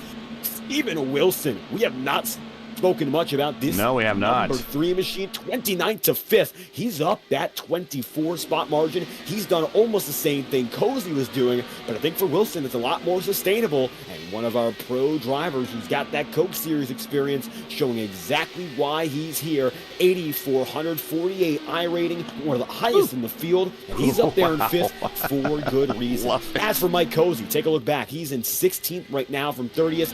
Yeah, Cozy, I think the problem for him was just running a little bit too far back early in the race, and that was all she wrote. Almost got caught up with Aaron Brown. It was around that bottom stage of the mid-pack for the early 50, 60 laps. He's turned it up ever since, but I think that was the eventual downfall of this run. He's gotten some lead lap credits. He's shown the speed he has, but he's going to need to push a little bit harder to even get up to likes of Caden Rush. Rush is a driver with that 500 experience this month, but hasn't been able to turn it around using the strict iRacing setup, and his last major success came at the Indiana 500, which, to my knowledge, modified setup, maybe drove a little bit easier, and as such, Rush is only in 14th. Cozy trying to get right now by Christian Abadi. Can't do it so far. All eyes on Kerwin and Peters, the stock car guys who are first and second. And Steven Wilson, maybe an opportunity to break into that podium here if he keeps driving hard, looking real good to maybe make a spot or two up as he comes down the back straight within a second of Jose Soria's back bumper. I'm very curious as to what's going through Kerwin's mind right now, because he has a golden opportunity to get around Deeth, get himself in clean air, and probably run away from Luke Peters, but he just chooses to, and he doesn't need to save any more fuel, but he chooses to sit there right behind Deeth. And Luke Peters has been, well, he was reeling him in. It was the gap between Peters and Kerwin was down to 0.8. Now it's back up to 1.1. It's been fluctuating. So Kerwin, for some reason, just seems to kind of be breathing it and taking his time. But he's got a golden opportunity, in my opinion, to put some distance between himself and Luke Peters, but he's not doing it. We are about 4 laps away from the window opening to make it to the end on pretty much a full burn. Everyone says about 29 laps on a full burn. I think everyone can reasonably, even on a full burn with a little bit of lifting, reasonably get 30. So let's just call it 30. And we are about 4 laps away from that window. Now 3 laps away from that window opening up. Then we'll see people making, I don't know, will they go early? Will they go late? We'll see some strategies start to unfold when these last pit stops start to come. How are they going to lay out this last set of cards they've been dealt? We'll see. You know, we mentioned this last night, and I'm going to have to ask it again. Is anyone going to Nick DeGroot it? Well, the Nick DeGroot is pit right on 170, regardless of where you are or when you pitted last. Is you pit on 170. It has worked so many times for that guy, noted journalist Nick DeGroot. So we'll see real quick here as we now are 2 laps away from that window. Someone coming on 170 or 171. I wouldn't be surprised. In fact, if I was further back in the field, I might even do it myself. I wouldn't pit early, because by the end of the run, your tires are going to be, as shot as they could be if you're going to run a full, especially starting out on a full tank of gas. I would want to, stretch it as long as you can. Not only are you going to put less fuel in the car and make your car lighter, but lighter car on fresh tires, those tires are going to be as good as they could get. Mm-hmm. Sure. There are the old pros and cons out there. We're just throwing them out. Now we'll see what people are going to go with. Are they going to gamble? Are they going to gamble, or are they going to maybe go the safe route? We'll see. We'll see. Speaking of Nick DeGroot, I just want to say I've raced with that guy a lot. One of the classiest racers I've ever raced with. And if I had to pick one person who emulates the style of my hero, Rick Mears, the most out of everybody I've ever raced with, probably Nick DeGroot. The guy is he's as patient as they get, takes his time, waits to the end of the race, and that's when he makes his moves. That's exactly what he did Thursday night in the ERL race at Texas. Kind of hang out in the back all night, and then here comes Romanitis on the pit road. Here comes Will Lyon on the pit road. So DeGroot strat in effect for those 2 drivers, but Nick DeGroot finished 3rd. When it was all said and done through the checkered flag, he's like, where did he come from? Well, that's Nick DeGroot's MO. Always hanging around, and he's there when you least expect him. He's pulling out a win or a podium, just like he did. Good old Nick DeGroot. Wins a lot of races like that. Motorsport.com. Check him out. The pay window is starting to open. It's my Cha-ching. favorite time in Cha-ching. Indianapolis. I wish I had that sound effect. The guy in the office has started to raise the blinds. The cash register is turning on. They're sharpening their pencils to write the check. And this is where we're going to find out who's got what. A lot of these guys have been coasting around, saving fuel. Casey Kerwin leading the race, still saving fuel, trying to make that last stop as short as possible. But now we're going to find out who's got the speed. At lap 171, you can go the rest of the race full gas, no problem. So anybody that stops from here on out is going to be able to make the distance. It's just a matter of, from here, who's got the fastest car, who's got the best track position, and I have a feeling as though we all know Here comes Deeth. Here comes Deeth. It coming in the pits. So I was going to say Kerwin lost his drafting buddy, but then again, He's got Will Lyon, and that's a pretty Will Lyon in front of him. That's a pretty decent trade, man. That's a decent trade. Will Lyon, with only one lap on those tires, he could be hard to catch. We'll see if Kerwin can actually stay with him because Lyon is on fresh tires. Kerwin, 22 laps on those tires. And Gero popping out and helping Soria. Actually, not Soria. Who is that? Steven Wilson? Yeah, Steven Wilson. So that might actually help him. Wilson is 2 seconds back from the leader, so yeah, but he's got a car that can help in the draft pull him a little bit faster. He's got Caro and Cenas. Yeah. What's Casey Kerwin going to do here, sitting right behind Will Lyon? Will Kerwin finally decide, let me pass somebody and try to put you do? You know, if I was in Kerwin's position, I would want to go as fast as I could. I would not sit behind anybody, and there he goes. Well, there he goes, just like you said. Just like you said. Right around Will Lyon. It's coming down to those last pit stops, 23 laps on those tires. He could probably get somewhere between 7 or 8, maybe even more, because he has been conserving that fuel for that shorter pit stop at the end. When he makes his final pit stop, he could come out with a 3 or 4 second lead on second place, and that would win him this race if we had no more yellows. Yep. And just giving you an idea who's done for the day in terms of stops. Cody Deeth is done. Michael Berg's done. Christian Abadi's done. Aaron Vasquez is done. Gero Encinas is done. Will Lyons I think he's done. He came in a right set 170. Luke Peters is done at 172. Sora is done. When you see it, it's Tim Trinus. Tim Trinus, as we butchered his name all race long, and Precisely Tuned has come in and told us that. We appreciate that. Tim Trinus is done at 173. Romanitis done at 170. And Michael Cozy Jr. on pit road right now. He is done. So Wilson's coming in. This is his final stop. So we'll watch him come down to his stop. Not to slide through. Comes in a little cockeyed, but that's okay. Slid it to a sideways a little bit there. Well, it puts him in a good launch position out of his box. Yeah, it does. And there he goes. Done and away. That was his final stop. 8.5 in the box. And changed tires and enough fuel to get to the end. So still not the stop. Kerwin, Munoz, Nice, Ariel, Lindquist, Hides, Rush, Pinto. Those are the remainder. So the top 8 have not stopped yet. And Kerwin is running around in 5th gear, so he is trying to, like I said earlier, he's trying to get as much distance as he possibly can. 7.1 on Munoz. And if he nails this last pit stop, he could come out with maybe a 3 or even 4 second lead. We'll see how it goes for Casey Kerwin. Well, we will keep an eye on him. I will definitely want to watch him when he makes the run, the pit road. There is nobody in his zip code right now. 7.2 seconds back to Munoz. Munoz might be on the south, might as well be on the south side of Indianapolis and Greenwood. He's that far back. We just got back from Greenwood. They had the Strawberry Festival there today. My wife and I went there, and we had a great time over there. Look at you acting like a Hoosier. I am a Hoosier, man. How long do I have to be here to qualify as a Hoosier? I think everybody's a Hoosier on race day at the track, right? If you sing Back Home Again in Indiana, yes. Okay, back home again in Indiana. Oh, and Will Lyon, who's listening to your music, Into the Wall. Oh, sorry, Will. Sorry. But he's able to keep it going, thank God. And I'll tell you I'm what. interested to see. I don't know. You guys want to see a yellow come out? Or you No, want to no see yellow. I want to see. see. I want to see a green race, but I want to tell everybody that's watching here, and Dave can chime in. This was your first 500 this year, Dave. Got the rookie stripes. You're done now. How? I don't know about you. You're not from here, but I want to know if you felt it.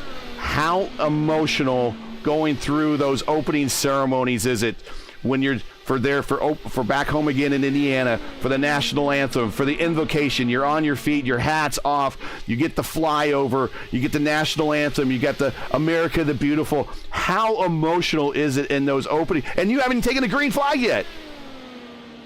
You know what? That's a great point to pull across. First off, the hat I was wearing was about 1.5 foot long. So it was a hassle to keep holding, but it was 100% worth it. There's a picture. He actually made the broadcast, believe it or not, of someone they zoomed in on him on the stands. But go ahead.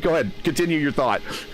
Talking about that first experience when I was sitting, that was the only part of the race where I was by the grandstands on the front straightaway, so I saw the ceremonies as they were happening, and the flyover was right on top of me. I got some great photos when that occurred alongside the final invocation and such. Unbelievable. That's the one thing about this race that you don't see any other place at any other circuit. There is a feeling that it's around Indianapolis Memorial Day weekend and the celebration of those we have lost in combat and the celebration of the United States as a whole. And that was about the most patriotic I've seen it at a motorsport event. And it does draw at your heartstrings unlike anything else. And we mentioned it in our introduction for both of these broadcasts.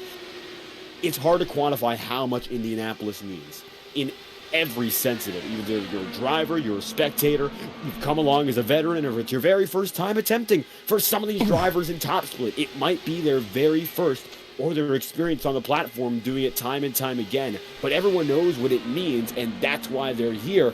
Trying it out. You don't know what Indy means. Exactly. You don't know what Indy means.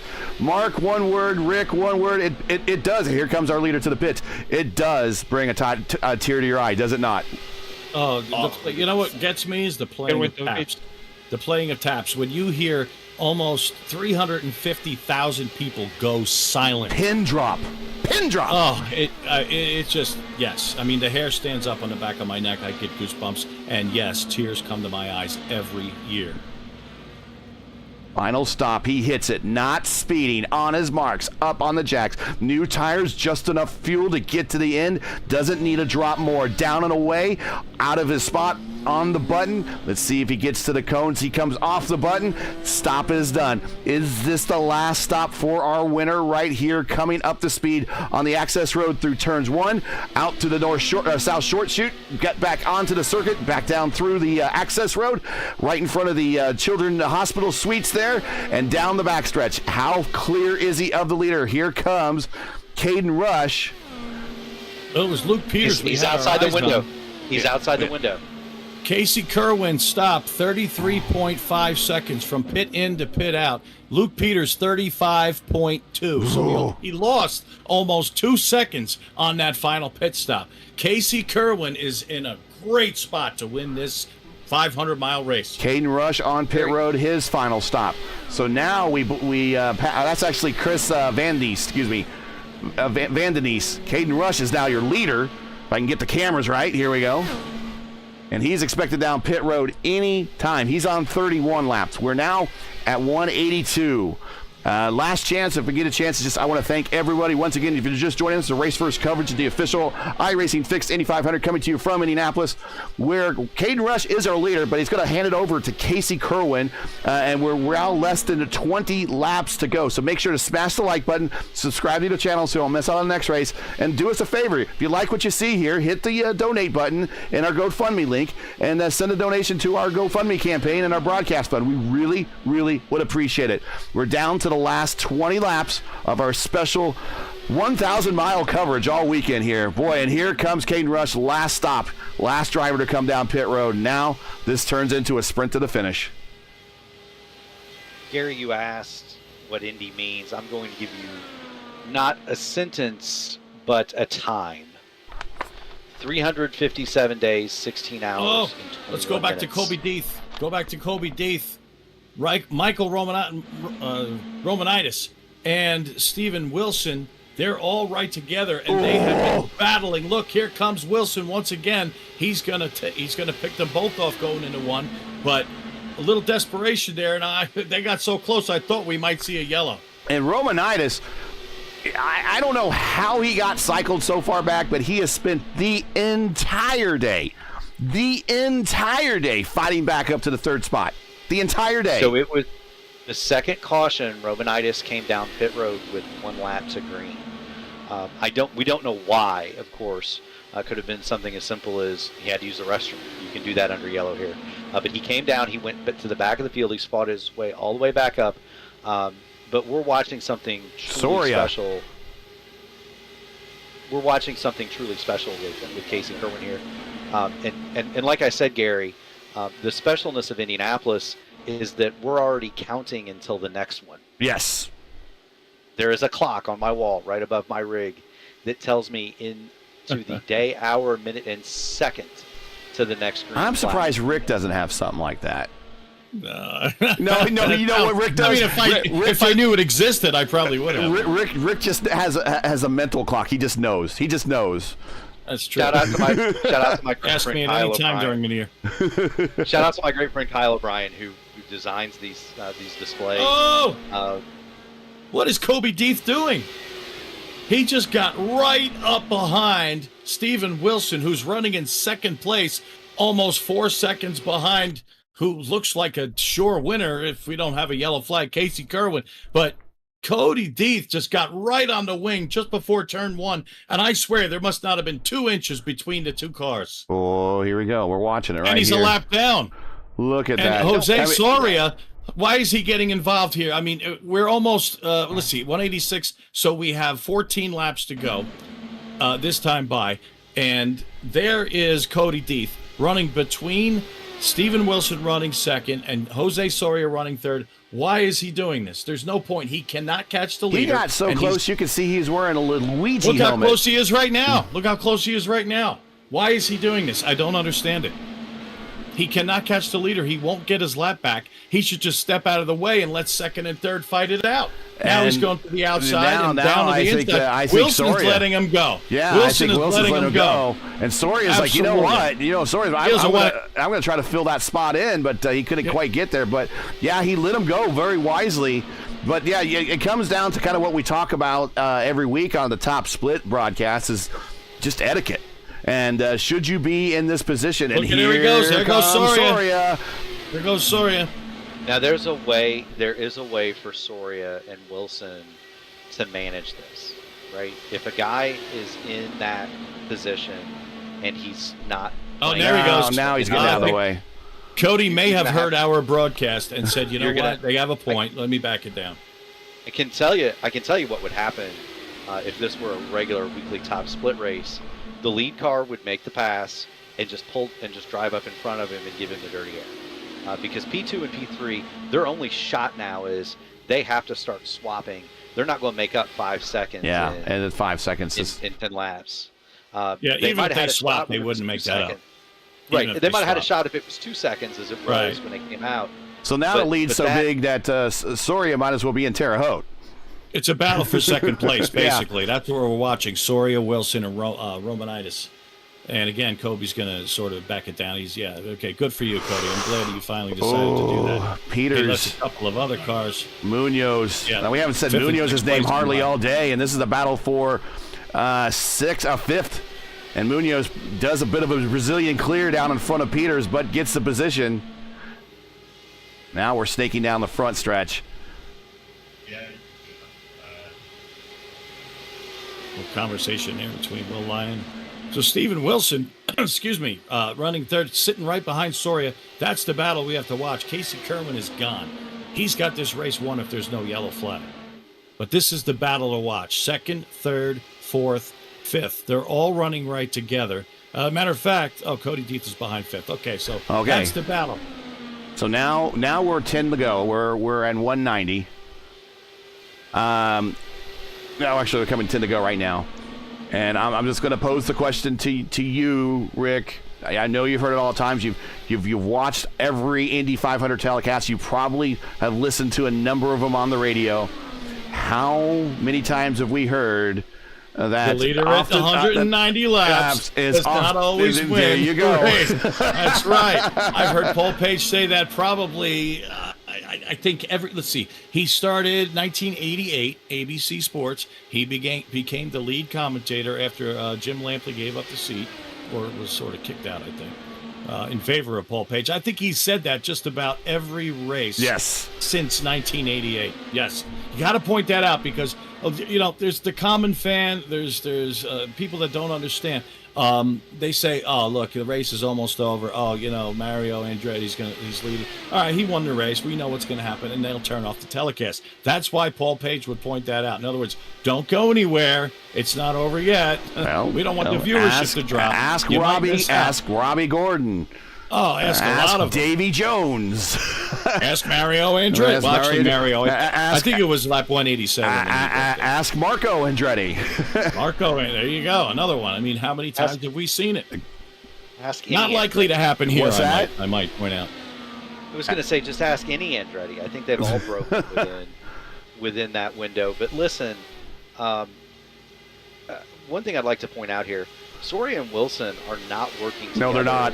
They're not as they should have, and that was going to be their only shot. I think they've kind of decided they're going to have to duke it out for second. There was a thought that maybe the lap car was helping Munoz in fifth, but he's really not a factor in this battle. Thank you for Francis McGinn for pointing that out. So it could be a teammate situation there. But right now, we are 7 laps to pay dirt for one of the best in the business here in the fixed iRacing top split Indianapolis 500. And it's just been a dominating performance. In every facet, Casey Kerwin has dominated this race. And if he can keep it together for another 6.5, he's got it made. Yeah, he's played his cards perfectly throughout the entire race. He hung in there. He just stayed out of trouble. He saved fuel. Nobody saved more fuel than Casey Kerwin. And he turned it up when it counted right before the final pit stop. He got the distance that he wanted, and now it's really a fight for second. Soria and Wilson, and by the way, I think that Wilson is just staying behind Soria. I'm not so sure that Romanitis can catch those two, and Wilson is probably just waiting for that last lap slingshot, thinking about Joseph Newgarden and Pato O'Ward. Well, if Wilson does it on the last lap, just like Newgarden did, he's got a good shot at finishing second. Nobody's going to catch Kerwin.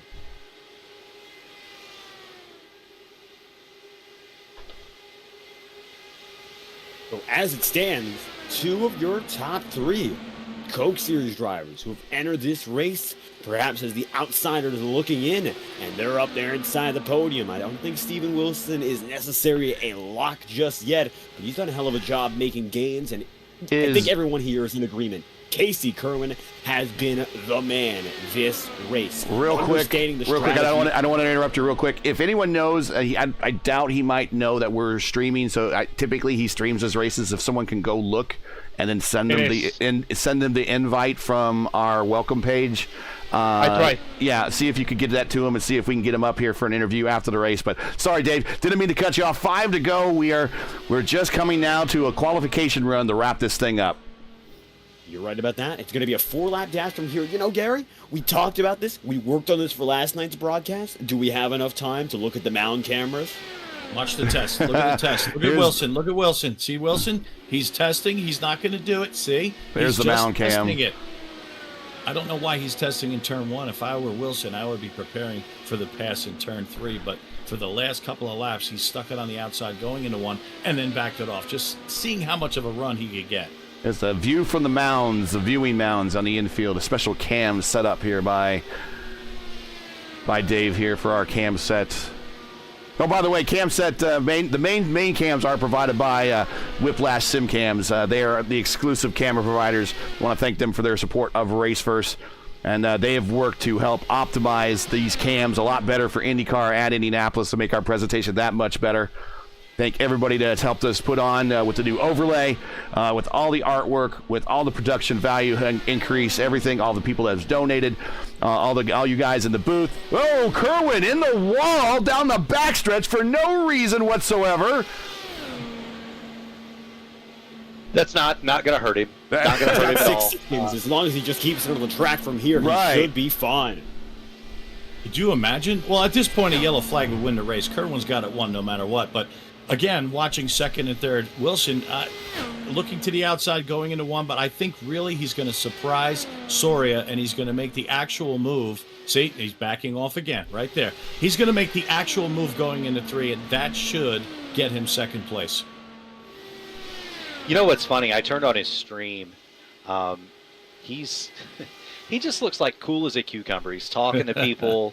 He's talking to the public. Well, you put the if you're okay, you put it in your top 3. Yeah, you gave the welcome to us. I don't know if anyone's put the welcome in his stream, but I'll love to see him here. White flag, guys. White flag, last time by, 2.5 miles to go. Think about all the drivers that have taken that flag. Only one, not to take the checkered after. We don't want to jinx them, but in the spirit of Ray Haroon. Oh, Steven Wilson up on the wall. Who?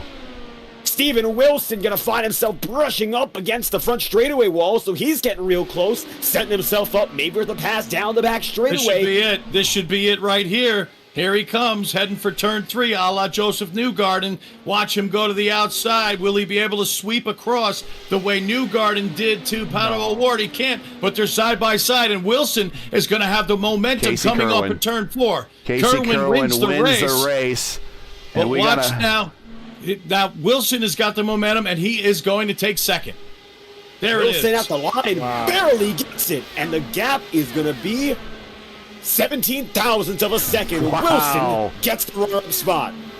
I was getting ready to say, in the spirit of Ray Haroon and every other single winner here at the Brickyard, all the way up to Joseph Newgarden, Casey Kerwin enters the virtual ranks. And we got a couple Weavers that are celebrating finishing the 500 there, coming to the checkered flag. But can celebrate that they've won themselves a virtual Indy 500 and going 500 miles with no fast repair and everything. It's a lot easier said than done. And I don't know about you guys. I've completed one 500-mile race, and I was spent afterwards. You guys completed your 500-mile race. So I imagine you guys are spent after. This is no easy feat. And if anyone says it's easy, they're lying. They're lying. So car number 1 is going to take first place. I've seen that a few times in my career. I love it. I love it. Congratulations to Casey Kerwin. And I hope, Gary, maybe, I know you put your feelers out there, maybe we could get Casey up here in the booth for an interview. Yeah, we're going to see if if he joins the Discord. And we will want to... I got to give respect to Casey Kerwin. He lit up the rear tires all the way up to the bricks, but when he got to the bricks, he stopped. Do it. Don't Don't desecrate those bricks. Act like you've been there before, just like Barry Sanders says. That's why he didn't spike a football. Let's take a look at the final standings here. Casey Kerwin with the win, and let's just call it what it is. After seeing so many close wins at this oval with this car in various series, that was a dominant win. You just don't beat people anymore at this racetrack with this car by multiple seconds. He did. Steven Wilson with a great run there at the end, even though smacking the wall gave a race here to Soria, but he finished second, Soria third. Both those guys, Wilson up 27 spots. I believe, if I'm looking at my numbers right, he is our biggest gainer, up 27. So he started way in the back. And remember, they are gridded based upon speed, just like the real 500. So this is not iRating, but if it was iRating, he'd be closer to the front. But there's a reason why he's a number 3 ranked car in this race, even though he started back at 27th. He's good, and he brought it home second. Soria third. Romanitis started on the pole, went back, had to experience some lap traffic for much of the race, recovers to fourth. Munoz fifth, Peters sixth. Chris Vandenese, he finishes seventh. And Cenas with an incident that we saw, or not an incident, just a moment, as we call it, off of turn 2, finishes 8th. Michael Cozy Jr. finishes 9th, and Lucas Lindquist in 10th. Gustavo Ario, I said, Gus, get on the bus, and, well, I maybe jinxed him because he had that moment on pit road, and it cost him a lot of track position. Finishes 11th. Will Lyon, 12th. Aaron Vasquez, 13th. Caleb Hyde's very quiet race, but a good run. 14th, top 15 good. Christian Abate, 15th. Tim, let me say it again. Make sure I'm saying it right? It is Trinus. No. Tim Trinus. Trinus, 16th. Double T. Tim Trinus finishes 16th there. I think next time if he's in any other races, we should probably call him Double T. That might be easier to say than butchering his last name all the time. But Diego Pinto finishes 17th. Cody Deeth gave us some excitement there as we were watching him in front of the leader for much of the last quarter of the race. He is 18th. Michael Berg, 19th. Caden Rush in 20th. Let's move on to the next page. Dominic Lukadomski, again, I just butchered that. I'm very sorry. 21st, Luis Nunez. We got one here on the racetrack, one in the booth, but 22nd for Luis Nunez. 23rd, Aaron Brown. 24th, Aaron Silva, who just at the wrong place at the wrong time. Rafi Eckert, same thing, 25th.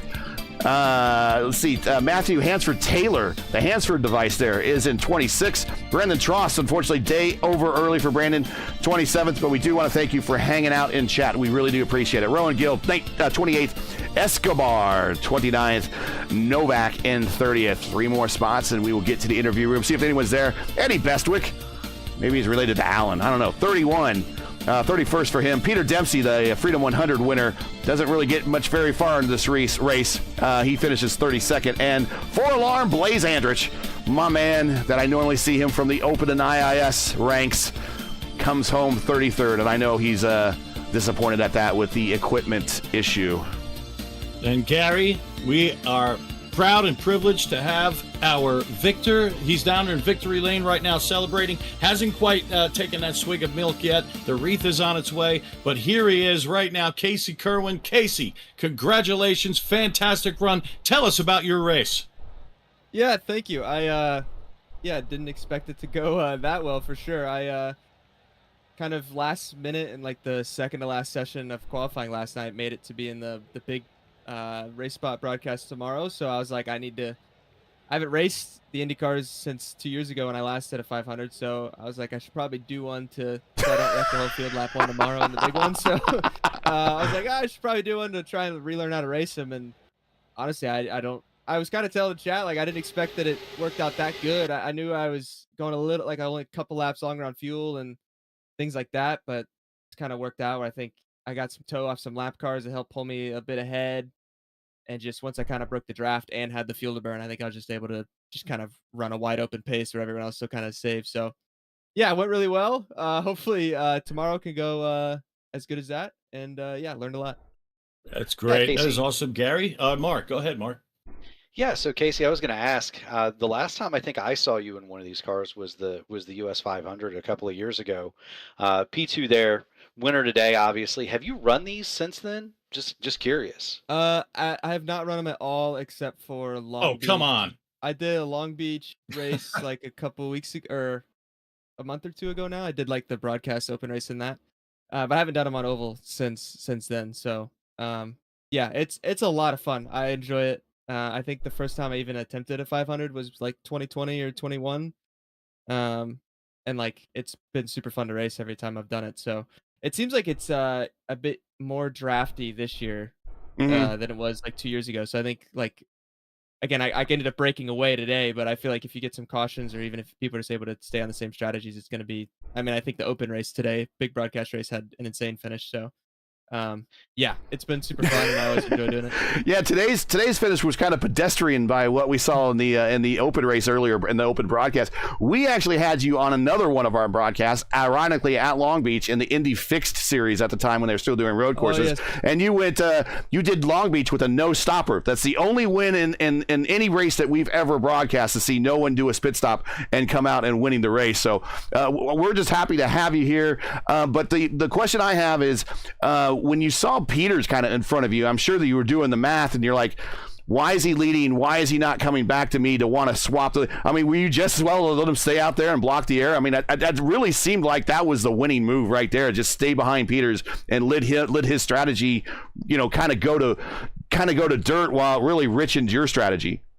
Yeah, I think I don't know exactly. I mean, it worked out where he made it in the end. So it wasn't like he was going to be completely short in that sense. But he did. But he had a longer fill than you. You had a shorter fill, and that's the difference on pit road right there. Yeah, for sure. And so I was like, I'll sit here and save a bit. And even before that, I kind of sat there and saved. I felt like I saved like 4th or 5th in line the whole first half of the race. You saved a ton of fuel, Yeah. My question for you is, just before the final pit stop, well, many laps before, you were following a car that was almost a lap down, but you stayed there. You had 10 laps fresher tires than second place. And my thought was maybe he should pass that slower car and just, go flat out and try to create as much distance between himself and second place. But you chose to stay there behind that car. And then once that car, the car that was almost lapped, came into the pits, it seemed like you just turned it up and just went flat out in 5th gear. Was the thought then that at that point you said, well, I'm going to get as much distance as I possibly can. I got a shorter fill, and I'm just going to sort of ensure myself even more of a distance?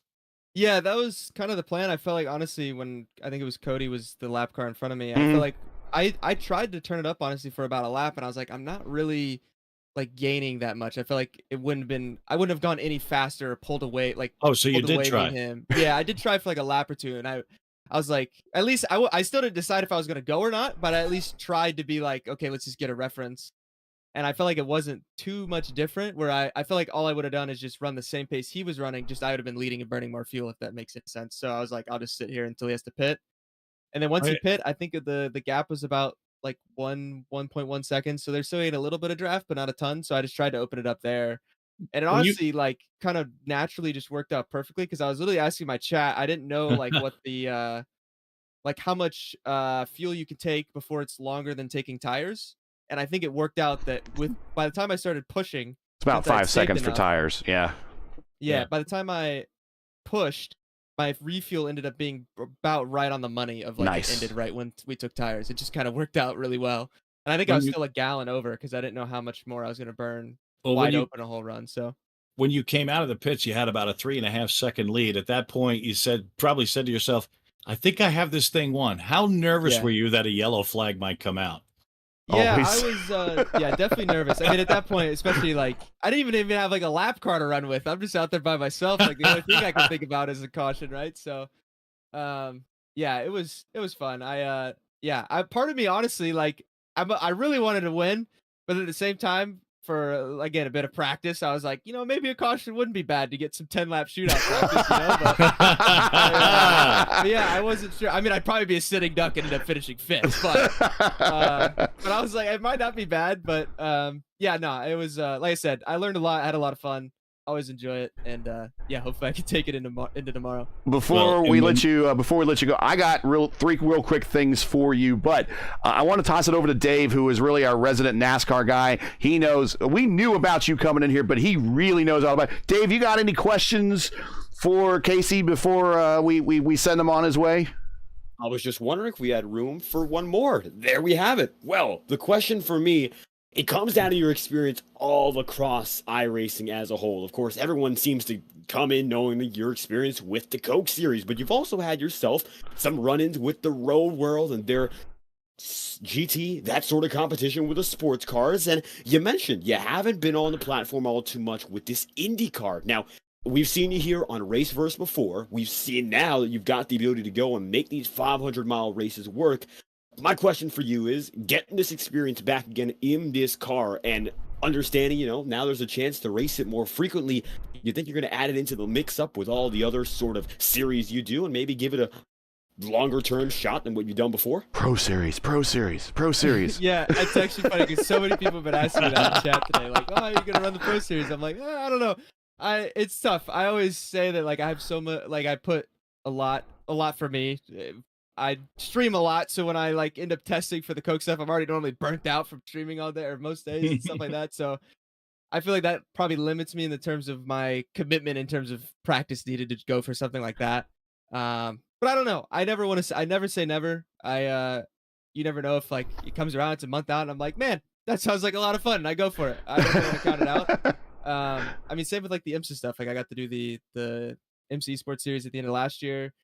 And I got to be pretty competitive in that. So, yeah, like if timing works out, again, I don't know exactly when it is. I'll have to figure that out, but never say never. I wouldn't say I'd count on it right now, but again, I'm a lover of all things racing. I don't try and shy away from anything really. If it sounds fun to me, I'm gonna do it. And yeah, if it sounds fun to me and I'm interested, then I'll be there. I just have one last thing to say before I turn it over to Gary. Congratulations. Fantastic win. This is the fixed version of the Indianapolis 500 for iRacing, the officials. It's a little bit of a bigger accomplishment in my book than the Open Indianapolis 500 because nobody has any sort of a setup advantage. You won this race under identical conditions. Everybody had the same exact car. And in my book, that's just a little bit of a bigger accomplishment than maybe losing to somebody because they have a better setup. So congratulations. Absolutely fantastic job, Casey. Yeah, thanks guys, appreciate it. Hey, real quick, couple things. I know you have a lot of followers. Do us a solid, shout out the channel if you would, and then also send them over here, and they can watch the whole race from a broadcast point of view. Second thing is if you don't mind, if you could record a video of yourself actually drinking the milk for Victory Lane and posting it here on our general channel. You don't have to pour it over your head. You don't have to unless you want to. I'll go get me a cup. I'll I'll get my Twitch chat to clip it, and I'll drop it by. And yes, snap it there in the general channel. But before we go, we always let everyone, no matter what, if you finish on the podium, no matter what, shout outs, any teammates, friends, families, loved ones, sponsors, anybody you want to say hi to, you got the microphone, go right ahead. Yeah, thanks. Yeah, thank you. I obviously we ran the Spire Motorsports colors as the team I represent on the NASCAR side in the Coke Series. Real life NASCAR team, they're racing in St. Louis this week, and yeah, it's been fun to work with them. This is my first, I think, official one. I haven't won a Coke race with them yet, so first kind of big event win with them, I guess. So yeah, hopefully we can try and replicate the same thing tomorrow, and yeah, see how it goes. Thanks, guys. All right, you got it. Thanks a lot. Your winner, Casey Kerwin. Have a great time and then enjoy the victory. Thanks, guys. And excellent work, whoever got him in here. Very, very, very good. I know. I was looking at the lap count getting lower, and I'm like, I know he's streaming. I just we needed to get him in here. Noted. One other thing to note before we do any final thoughts here. Will Lyon, Mark, your teammate there, had the purple lap for the race at a 48.67. I think he set that a little bit earlier in the race, but no one came up to challenge him, so he could go home with that. Probably not the finish 48. He wanted, but he did he had the fastest lap, 40. Oh, there you go. Yeah, 48's not really fast. Did I say a 40? It was a 40.867. That's what I said. 40.867. Yeah. So hopefully I didn't say 48, but yeah, here it is. It's been a month. Yeah, I think the IAR guys had a little bit tougher month than they thought it would be, right? It's been a month for us, but you know what? Mark my words, Seb said it. You know, we're going to come back next year, and we're going to put all of us in the top split. You know, sometimes adversity brings out the best in people, and that's what we're going to do. In the meantime, you know, I'm having a lot of fun going fast and having fun in these cars. I had a lot of fun today with Julian and the guys at the VOR California 500. That was a blast. Got to win that one. You know, and we'll be back. Don't you worry about that. Thoughts on today's race? What a masterclass in oval racing from Casey Kerwin. Beautiful drive. He snookered everybody on the strategy, and when it came time to turn it up and go, he had the freshest tires, the exact right amount of gas, and away he went. And so what a wonderful win for him. Good to see a lot of these Coke drivers coming over and doing the Indianapolis 500 and doing the IndyCar races. It only brings visibility. I popped in his stream, and there were something like 700 people watching him. And so that only brings more notoriety and more eyeballs to this sport and this track that we all love. And so I love it. Definitely appreciated him coming in. That was huge. Win. And for everybody at IAR and Black Magic Designs and Admin Box, happy to be a part of it. Pleasure to have you here. And of course, I will see you tomorrow with the ISRA when we get back to our regular schedule. Rick, man, we've been wanting to get together for so long to do one of these things. We kind of flirted with the broadcast roles together a couple years back on Captain TV, and it just could never make another one work. I think we're going to have you back for more, and I'm sure you'll be all right with that. Of course, your knowledge and expertise of these cars, this series, and the history is almost second to none. But I do want to thank you for your time and being here. Final thoughts from you before we pass it off to final thoughts from the next guy. What anything you got to add here? Well, first of all, congratulations to Casey and Steven Wilson and Jose Soria, those guys, the podium finishers. Just a fantastic race. This race had a little bit of everything. I mean, there was so much drama. We had some early accidents. We had fuel strategy. We had exciting passes, not only for the lead, but throughout the field. This race really, it had a little bit of everything. And it almost makes me sorry that I'm somewhat retired from this from full-time active online competition, because I would have loved to have been out there. Come on, you guys. could come out once a year like Helio does. I don't know. Maybe. Ryan Hunter-Ray does it. He did a good job this year. Yeah, I guess it's possible. You never know. If somebody says, hey, we're going to do this, you want to join, and it seems appetizing, I might jump in. But, boy, I'll tell you, this was such a fun race to watch. And what a privilege it is to be amongst these guys, you and David and LGN, Mark Murphy. Just a pleasure to work with you guys. I think the chemistry was great. I had a great time here in the booth with you guys. And, yeah, we'll definitely have to do this again. You got it. LGN, final thoughts, my friend, before we see you next on Tuesday. Actually, this is an off week, so another week after that for Tuesday for the start of the next IndyCar Oval season. I didn't know I'm gonna be on Tuesday, but anyways, just confirm that. Good win for Casey.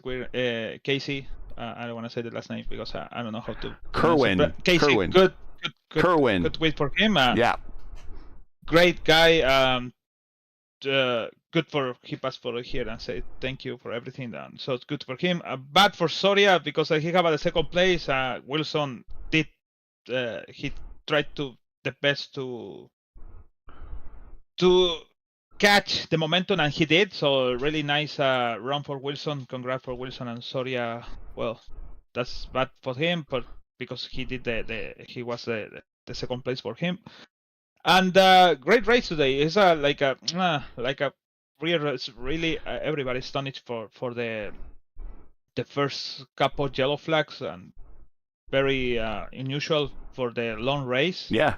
But that's what happen when you're where you have people not usually run over here. So well, that's what we expected. So very good race, very good race for in the end. After that, the people understand that we need to save the fuel and save the tires and try to manage that. And that's Casey did very good. So congrats for him. And nice thing to after many years, I never even be in the Indy 500 even racing. So like Rick Ravon said, it's very hard to be kind of retired, but not retired. He's feeling the itch. Kind of, because I still think it, because it's coming one Indy 500 around something, so I need to ask him if I can or not. And I would like to, so I start to maybe see what is happening around. So, yeah. Need a teammate, so Rick? You guys can do the Indy together. Is it an Indianapolis 500? A year from now. A year from now. I would only do a 500-mile race. We're talking a year from now. Well, LGN, you always call it like it is. Thank you for being here, and we'll catch you at the next fixed or Indy Oval Series broadcast. Dave, this is it for us for a while. We'll pick it back up when VOR picks up their IR18 championship once again. But your help has been invaluable to everything, especially with the production value. And I just love your insight. Anytime I know I throw it to you, we're gonna get a through a field on several key drivers, and you just hit every handoff, hit the nail right on the head there, or hit the hammer right on the head there. So any final thoughts for you? You got to see the real 500, and now you got to do two very high profile 500s here on the service. It's been sort of my week of Indy, it feels like. Covering 3 500s. We did 3 together. We did the one on Tuesday which got us going, and then we did these back-to-back here on RaceVerse, and each and every one had their own little flavor to it, and you learn that much more. One thing that I'm going to take away from this one is how big Indy is for everyone, and I've hammered in time and time again. Everyone has come out to play here on iRacing for this big week. We had, 1,600 drivers registered for this time slot. A combination of 2,800 registered for both the time slots we broadcasted for. And when you think about the fact that iRacing typically has about 11,000 people online at any given time, 20% of the drivers who are on this platform are assigned to race this event at any given time during this week. That's how important it is. Drivers you would never expect to see on this car otherwise are given it a chance, and they're seeing how fun it is to join the party here with this IndyCar style of racing. And they're seeing some of the best from all throughout this iRacing platform. They're rising to the occasion, as we saw with Casey Kerwin today. For me personally, a great opportunity to learn more about the history of this sport in terms of open wheel racing as a whole and figuring out how drivers approach it. And that's some of that experience that sometimes you just have to learn from the best. So I'd like to thank the entire RaceVerse crew and everyone inside the broadcast booth right now, the drivers for making it a memorable experience, the production crew from Andrew back at home, and of course the work we've done, Gary, you and I, to get us to this point. And we were on for a while today as well, and you mentioned it before. It's going to be a while until we're back at it again, but I'm very excited to get these Delaras fired up once more. It's going to be a little too long waiting for them again, and of course, the real 500, which will come around, and we're going to keep an eye on that clock every day, every hour, every second. We'll be watching, and I hope you viewers enjoyed it as much as we did. Hey, Gary, I got a question for you. Go. The immortal Justin Petshower just joined us. Maybe he has something to say. Can we hear from Justin real quick? Oh, go ahead, Justin. We got the credit song rolling though. Oh no, I didn't know that. Go ahead, Justin. You've been part of this. You're important. Get in there, man. What'd you think? Well, from what I saw on the last little bit that I got to watch, this is the Indy 500. No matter what, you get some of the best racing, the best drivers from around all forms of racing, stock cars, sports cars, even some of us veterans in the IndyCar. We always come out here to put on a show, and I'm just going to say this. As a former NIS driver, the Indy 500 will always be bigger, better, and a hell of a lot more important than that stock car race down in Florida. Amen. 500. Amen. Also, before we end the stream, Gary, would you please check the general in the chat? General in the chat. Your request has been granted. Oh, very good. Very good. He has drank the milk, so that's going to be in our Discord channel. Link is in the description. Well, I hope everyone now has a better idea of what Indy means, but Indy means also Sid Collins, the old voice of the 500, would close his last broadcast by saying another icy Indiana winter will come and go. And before we know it, springtime returns and it will be May. And the roar of the engines once again will breathe life into the lazy Hoosier sky and bring us back together again. And that's how I want to end today, on those words. I want to thank everybody in the booth. I want to thank everybody who watched at home. I want to thank everybody that was part of this broadcast. Thank you very much. That is it for tonight. Once again, your podium for the official fixed Indy 500 top split for the 5 p.m. time slot is Casey Kerwin. Thank him for coming in the chat and talking to us. He is your winner. Steven Wilson, P2, and Jose Soria coming back from 3 spots down. He finishes third, but Wilson, 27 spot improvement up to second. So great run for him. Should be worth mentioning one more time. Excuse me. Join RaceVerse again Monday for round 5 of the ISRA Xfinity Series. It seems drivers head to the Monster Mile at Dover. coverage begins right around 9:35 p.m. Eastern Time. Again, it's 9:35 p.m. Eastern. As always, correct time in your area. You can find everything you need here at youtube.com/RaceVerse. Now, as you can see, I'm dead talking. I'm ready to get out of here. So now, as you know, but I got to take care of this stuff. Now, as you know, the YouTube algorithm game is not an easy win, so please support RaceVerse with the weekly grind. Leave a comment below. Let us know your thought of tonight's race. And for all those who participated in the chat, thank you so much for being a part of the interaction to make things so much more fun. And if you enjoyed tonight's coverage, support us by smashing the like in the video. If you're new, click subscribe while you're at it. Hit the bell for weekly reminders so I'll miss out on more of RaceVerse other iRacing programming.